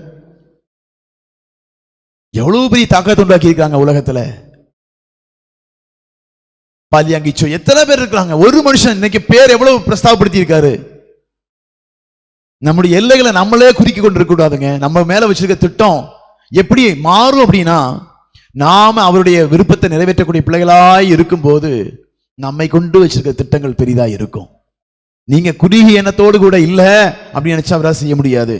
என்னை கொண்டு கர்த்தர் பயன்படுத்த போகிறார், நானும் தேவனுக்காய் பயன்பட போறேன்னு சொல்லி எப்ப தேவ சமூகத்தை பார்த்து அந்த குவாலிட்டி, நான் என்னதான் போனாலும் சரி, நான் ஒண்ணு இல்ல ஆண்டவரே நீங்க தான் அப்படின்னு சொல்லி எண்ணத்தோடு கூட நீங்க போக போக போக போக போக கர்த்தருடைய வல்லமை உங்களை கொண்டு செய்துகிட்டே தான் இருப்பார். ஹல்லேலூயா, ஸ்தோத்திரம். நம்ம இல்லைங்க, நம்ம அறிவெல்லாம் கால் தடிக்க விழுந்தா உயிர் போயிடும், அவ்வளவுதான்.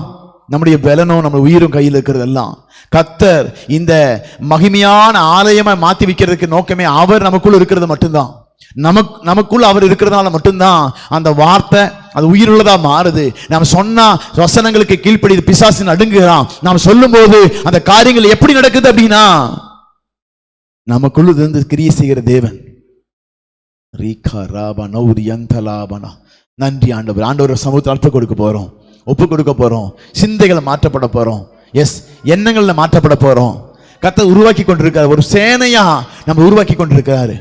நம்மளை கொண்டு பெரிய காரியங்களை செய்ய கர்த்தர் திட்டம் வச்சிருக்காரு.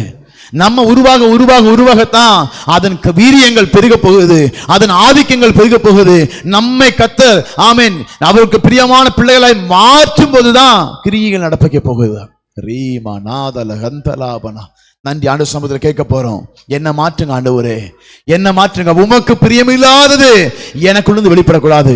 அது எனக்கு பிரியமா இருந்தாலும் பரவாயில்ல ஆண்டவரே, உமக்கு பிரியமில்லாதத என் உள்ளத்திலிருந்து எடுத்து போட எனக்கு உதவி செய்வீராக. தேவையில்லாத அன்பு, தேவையில்லாத சில உறவுகள், தேவையில்லாத சில சுபாவங்கள். உங்களுக்கு தெரியுமா, பரிமளக்காரனுடைய அந்த வெளியேற பெற்ற தைலத்தை செத்த ஈயா இருக்கக்கூடிய சின்ன சின்ன சுபாவங்கள் கெடுத்து போடுமா? செத்த ஈ பரிமளக்காரனுடைய அந்த ஹோல் தைலத்தையும் நார பண்ணும் என்று வேதம் சொல்லுகிறது. உங்கள்ட்ட எவ்வளவுதான் பெரிய பரிமளமா இருந்தாலும் சரி, இந்த தேவையில்லாத இந்த சவுலின் கிரியைகள் உங்களுக்கு காணப்பட்டுச்சுன்னா, தேவையில்லாத பழைய மனுஷக்குரிய கிரியைகள் காணப்பட்டுச்சுன்னா, அந்த கர்த்தர் உங்களை பயன்படுத்த முடியாது. உங்க ஜெபத்துக்கு பதில் கொடுக்க முடியாது. செத்த ஈ பரிமள தைலக்காரனுடைய பரிமள தைலத்தை நார பண்ணும் என்று வேதம் சொல்லுகிறது. ஆண்டவர்கிட்ட கேட்க போறோம். வசனத்துக்கு கீழ்ப்படிய முடியாம ஆசைக்கு கீழ்ப்படுகிறது. வார்த்தைக்கு சொல்லக்கூடிய வசனங்களுக்கு சொல்லப்படுகிற காரியங்களுக்கு கீழ்ப்பட முடியாம காணப்படுகிறது எல்லாம் ஆண்டு சமூகத்தில் ஒப்புக் கொடுக்க போறோம். இந்த நாளில் கர்த்தர் விடுதலை ஆக்கும்படியாய். ஓ ஸ்தோத்திரம் ஆண்டவரே, நன்றியோடு நாங்கள் துதிக்கிறோம், ஸ்தோத்திரிக்கிறோம். இந்த கொடுத்த நல்ல காலை வேளைக்காய் நன்றி ஆண்டவரே. ஆண்டவர் சமூகத்தில் நாங்கள் வந்திருக்கிறோம்ப்பா. எங்க வாழ்க்கையில் இந்த நாளில் கொடுத்த வசனத்துக்காய் நன்றி ஆண்டவரே. இந்த வார்த்தையின்படியாகவே எங்களை மாற்றும்படியாய் அர்ப்பணிக்கிறோம், விட்டு கொடுக்கிறோம். எங்களுடைய வாழ்க்கையிலே கர்த்தர் கிரியை செய்வீராக. இந்த நாளில் எங்களை மறுரூபமாக்குங்க ஆண்டவரே. எங்களை ஆவிக்குரிய பிள்ளைகளாய் மறுரூபமாக்குங்க ஆண்டவரே. ஆவிக்குரிய சிந்தை உள்ள பிள்ளைகளை எங்களை மறுரூபமாக்க ஆண்டவரே. இந்த நாள் உலகத்தில் நாங்கள் வாழும் நாட்கள் எல்லாம், என் ஜீவ நாட்கள் எல்லாம் உன் விருப்பத்தை நிறைவேற்றக்கூடிய பிள்ளைகளாய் எங்களை மாற்றுங்க. ஆவிக்குரிய பிள்ளைகளாய் மாற்றுங்கள. எங்களையும் அந்த சாதாரண மனுஷனை போல நாங்க நினைக்காதபடிக்கு எங்க அப்பாவுடைய பிள்ளை என்கிற எண்ணத்தோடு கூட வாழ உதவி செய்வீராக என்கிற அந்த எண்ணத்தோடு கூட இந்த நாள் ஜெபிக்க போறோம். ஹல்லேலூயா. நன்றி நன்றி நன்றி ஆவியானவரே.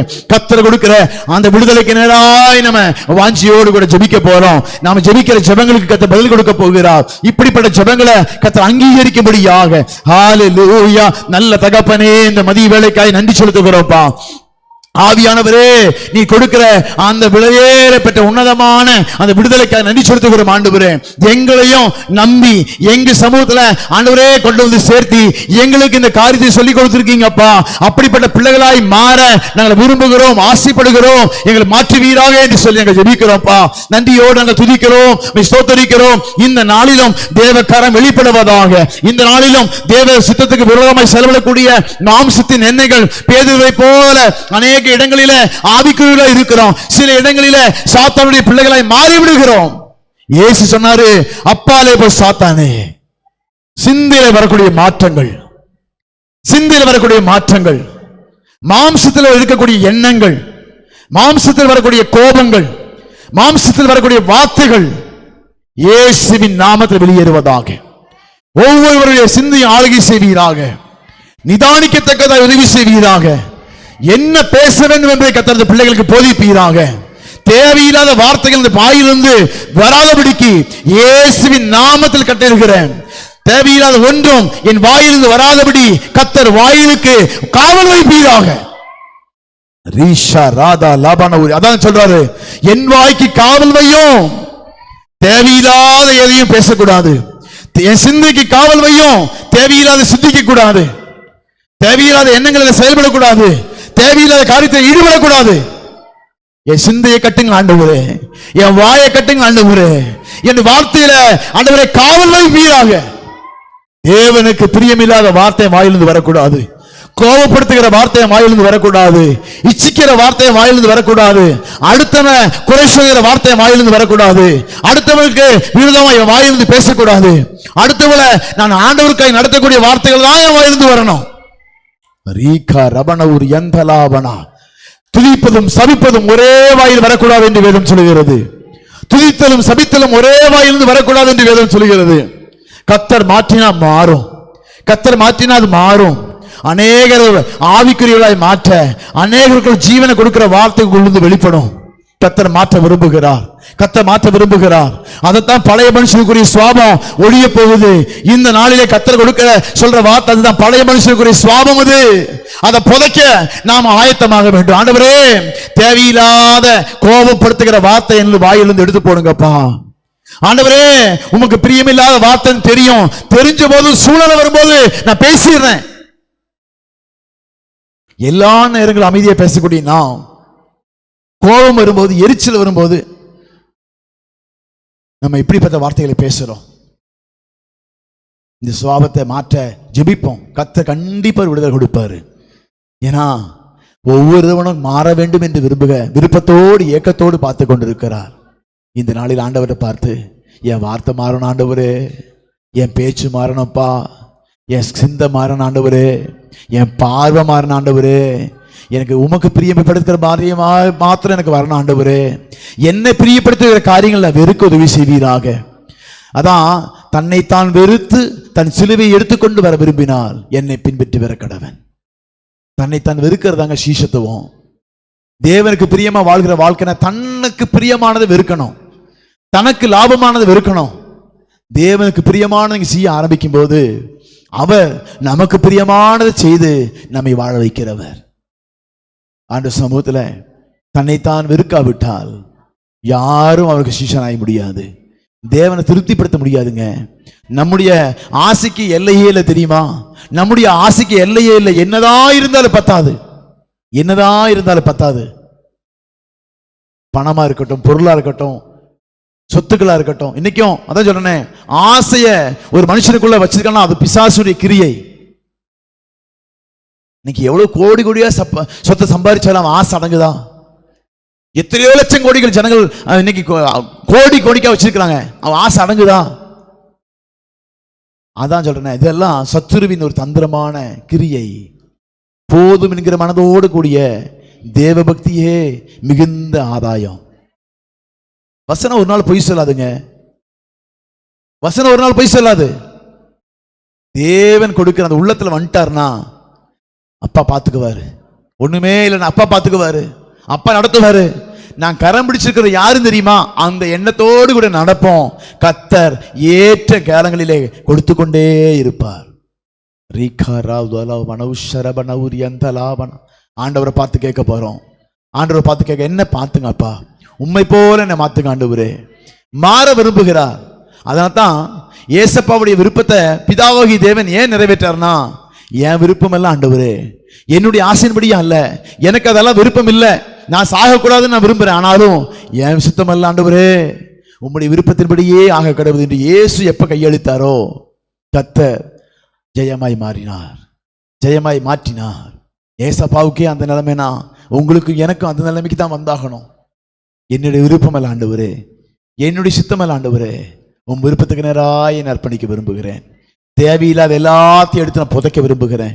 உம்மை பிரியப்படுத்தாத எந்த கற்பனையா இருந்தாலும், உம்மை பிரியப்படுத்தாத எந்த அதிகாரமா இருந்தாலும், உம்மை பிரியப்படுத்தாத எந்த பொருளா இருந்தாலும் அதை நான் புதைக்க விரும்புகிறேன், அதை நான் புதைக்க விரும்புகிறேன், அதை நான் புதைக்க விரும்புகிறேன். இந்த நாளில இப்படிப்பட்டவளை எண்ணத்தோடு கூட ஆண்டு சமூகத்தில் காத்திருப்போம். நாம் ஜெபிக்க போறோம். சில ஜெப குறிப்புகளுக்காக நாம் ஜெபிக்க போறோம். நாம் இது முதல்ல சரியை புதைக்க வேண்டியதை புதைச்சிட்டு வந்து ஜெபிக்க போறோம். நாம் சரி செய்ய வேண்டிய ராஜாவுடைய கட்டளை நிறைவேற்றி விட்டு வந்து நாம் ஜெபிக்க போறோம். இந்த நாளிலே கர்த்தர் எதிர்பார்த்து தாங்க கொண்டு வந்திருக்காரு. என்ன வந்தாலும் வசனத்துக்காய், என்ன வந்தாலும் வார்த்தைக்காய் சகிச்சுக்க ஆண்டவரே. என்ன வந்தாலும் உம்மை பிரியப்படுத்த காதுகளாதன் போல இருப்பேன்ப்பா, உம்மை பிரியப்படுத்த வாய் திறவாதனாய் இருப்பேன் ஆண்டவரே. உம்மை பிரியப்படுத்த நான் எதையும் உள்ளத்துல வைக்க மாட்டேன்ப்பா, எல்லாவற்றையும் உமக்கு தெரியப்படுத்திடுவேன் ஆண்டவரே. ஆண்டு சமூகத்தில் ஹல்லேலூயா நன்றியோடு நாம் துதிக்க ஸ்தோத்திரிக்க ஆண்டு சமூகத்தில் நன்றியோடு துதிக்கிறோம். கர்த்தர் கொடுத்த ஆண்டவரே இந்த வார்த்தைக்கு நான் கீழ்ப்படிய விரும்புகிறேன் ஆண்டவரே. அவர் கிரியை செய்யும்படியா அர்ப்பணிச்சு உள்ளத்தின் ஆழத்திலிருந்து அப்படியே மகிமையான தேவனை நோக்கி பார்த்து, ஆவியானவரே எங்கள் வாழ்க்கையில் கிருபை செய்வீராக சொல்லி எல்லாவற்றையும் அர்ப்பணிக்கிறோம் ஆண்டவரே. கிருபையுள்ள கரத்தில் அர்ப்பணிக்கிறோம்ப்பா. மகிமையான கரம் வெளிப்படட்டும் என்று சொல்லி அப்படியே தேவனை நோக்கி பார்த்து, உம்மோடு இருப்பதுதான் உள்ளத்தின் வாஞ்சையா, உம் சித்தம் செய்வதுதான் இதயத்தின் ஏக்கமையா. உம்மோடு இருப்பதுதான் உள்ளத்தின் வாஞ்சையா, உம் சித்தம் செய்வதுதான் என் இதயத்தின் ஏக்கமையா. ஏசையா உம்மைத்தானே என் முன்னே நிறுத்தியுள்ளே. ஏசையா உம்மைத்தானே என் முன்னே நிறுத்தியுள்ளே. உம்மோடு இருப்பதுதான் உள்ளத்தின் வாஞ்சையா, உம் சித்தம் செய்வதுதான் இதயத்தின் ஏக்கமையா. எனக்காக யாவையும் செய்பவரே, செய்து முடிப்பவரே, எனக்காக யாவையும் செய்பவரே, செய்து ஆண்டவரை பார்த்து கேட்போமா. என் பாரங்கள் என் சுமைகள், என் பாரங்கள் என் சுமைகள் உம் பாதத்தில்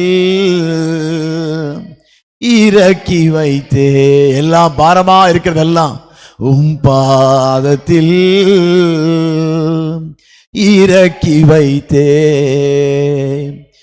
ஏசையா உம்மைத்தானே என் முன்னே நிறுத்தியுள்ளே. ஏசையா உம்மைத்தானே என் முன்னே நிறுத்தியுள்ளே. உம்மோடு இருப்பதுதான் உள்ளத்தின் வாஞ்சையா, என் செய்வது. இதுவரை என் விருப்பத்தை பண்ணிட்டேன், இனி நான் உமது விருப்பத்தை பண்ண போறேன் ஆண்டவரே. இருக்குமெல்லாம் உமதாய் மாறப்போகிறது. மோடு இருப்பதுதான் உள்ளத்தின் வாஞ்சையா, உம் சித்தம் செய்வதுதான் இதயத்தின் ஏக்கமையா. ஆமாண்டவரே, இந்த நாளிலும் எங்க விருப்பத்தை எல்லாம் கருத்துல வச்சுட்டோம். எல்லாம் உமது விருப்பமை மாற அர்ப்பணித்திருக்கிறோம். இந்த நாளில அர்ப்பணித்த ஒவ்வொருவரையும் நீ பொறுப்படுத்திக் கொள்வீராக. அப்பாவுடைய விருப்பத்தை புரிஞ்சு கொண்டு உமக்குன்னு வாழ வந்திருக்காங்க ஆண்டவரே. பிள்ளைகள் விற்கப்பட்டு போகாதபடி உயர்த்துகிறவர் என்பதை அறிந்து கொள்ள உதவி செய்வீராக. இந்த நாள் தொட்டு இந்த பிள்ளைடைய எல்லா சிந்தையும் ஆட்கொள்ளுங்க ஆண்டவரே. எண்ணங்களை ஆட்கொள்ளுங்க. கோபப்படுத்துகிறது எதுவாக இருந்தாலும் நிதானிக்க உதவி செய்வீராக. இந்த நேரத்தில் இந்த வார்த்தை சொல்லணுமா, கொஞ்சம் தாழ்ந்து போனா பிரச்சனை சால்வ் ஆயிருமே. எதிர்பார்க்கிற அந்த பிரச்சனையை உருவாக்கக்கூடிய அந்த வார்த்தையை சொல்லாம தாமதம் பண்ண உதவி செய்வீராக. கத்த உதவி செய்வீராக. இந்த நாள் தொட்டு இந்த சத்தியத்தை கேட்ட இந்த பிள்ளைய வாழ்க்கையில பெரிய மாற்றம் உண்டாகட்டும். குடும்பங்களில ஒரு பெரிய மாற்றம் உண்டாகட்டும். இந்த பிள்ளையுடைய தனிப்பட்ட வாழ்க்கையில் ஒரு பெரிய மாற்றம் உண்டாகட்டும். இந்த பிள்ளைகள் இருக்கக்கூடிய தேசத்துல ஒரு பெரிய மாற்றம் உண்டாகட்டும். பவுல் சொன்னது போல எனக்கு வாழ்ந்திருக்கவும் தெரியும், தாழ்ந்திருக்கவும் தெரியும். தேவனுக்காய் தாழ்ந்திருக்க உதவி செய்வீராக. தேவ கரத்தில் அர்ப்பணிக்கிறோம் ஆண்டவரே, ஒப்பு கொடுக்கிறோம். நன்றியோடு நாங்கள் துதிக்கிறோம் ஆண்டவரே, ஸ்தோத்திரிக்கிறோம். இந்த நல்ல நாளுக்காய் நன்றி அப்பா. இந்த நாளிலும் விசேஷமாய் வந்து ஜெபிக்க வந்த ஒவ்வொருக்காய் ஜெபிக்கிறதை பொறுப்படுத்திக் கொள்ளுங்க. ஒவ்வொரு இயக்கத்தை வேலி அடைப்பீராக, குடும்பங்களை வேலி அடைப்பீராக, பிள்ளைகளையும் கையின் பிரயாசங்களை எல்லாம் வேலி அடைப்பீராக. எந்த பாதிப்பு உருவாகாதபடிக்கு, எந்த பலவீனங்களும் மேற்கொள்ளாதபடிக்கு இயேசுவின் நாமத்துக்கு கட்டளையிடுகிற எல்லாவற்றையும் ரத்த கொட்டைகளை ஒப்புக் கொடுக்கிறேன்ப்பா. எல்லாரையும் கர்த்தர் பாதுகாப்பீர். எங்கெங்க இருக்கிறாங்களோ பிள்ளைகளோ, குடும்பத்தில் இருக்கிற நபர்களோ, அவன் எங்கே இருந்தாலும் அந்த பிள்ளைகளை சுத்திகத்தை வேலி அடைப்பீராக, குடும்பத்தை சுத்திகத்தை வேலி அடைப்பீராக, அதன் எல்லா பொருட்களை சுத்திகத்தை வேலி அடைப்பீராக. எந்த தாக்கமும் உருவாகாதபடி இயேசு ரத்தத்துக்குள்ளாய் கொண்டு வருகிறேன். சத்துருவானவன் எதையும் தொடாதபடி எல்லாவற்றையும் கட்டுப்பாட்டுக்குள் கொண்டு வருகிறேன் ஆண்டவரே. இயேசு ரத்தத்தை பூசி நான் தெரிவிக்கிறேன். நீ பொறுப்படுத்திக் கொள்வீராக. இந்த நாள் வந்து ஒவ்வொருவரையும் கர்த்தர் ஆஸ்வதிப்பீராக. வசனத்தின் வெளிச்சத்துக்கு நேர கர்த்தர் நடத்துவீராக. தொடர்ந்து ஆண்டவரே இந்த நாளிலே இன்னும் தொடர்ந்து கர்த்தர் பெரிய காரியங்களை செய்வீராக. எல்லாவற்றையும் கர்த்தர் அர்ப்பணிக்கிறோம், ஒப்புக் கொடுக்கிறோம். எல்லா துதி கன மகிமை அனைத்தும் தருகிறோம். இயேசுவின் மூலம் ஜெபங்களும் பிதாவே, ஆமென், ஆமென். என் ஆத்துமாவே கர்த்தரை ஸ்தோத்திரி, என் முழு உள்ளமே நாமத்தை ஸ்தோத்திரி. என் ஆத்துமாவே கர்த்தரை ஸ்தோத்திரி, கர்த்தர் செய்த சகல உபகாரங்களையும் என்றும் மறவாதே. ஆமென், ஆமென். அல்லேலூயா, ஆமென்.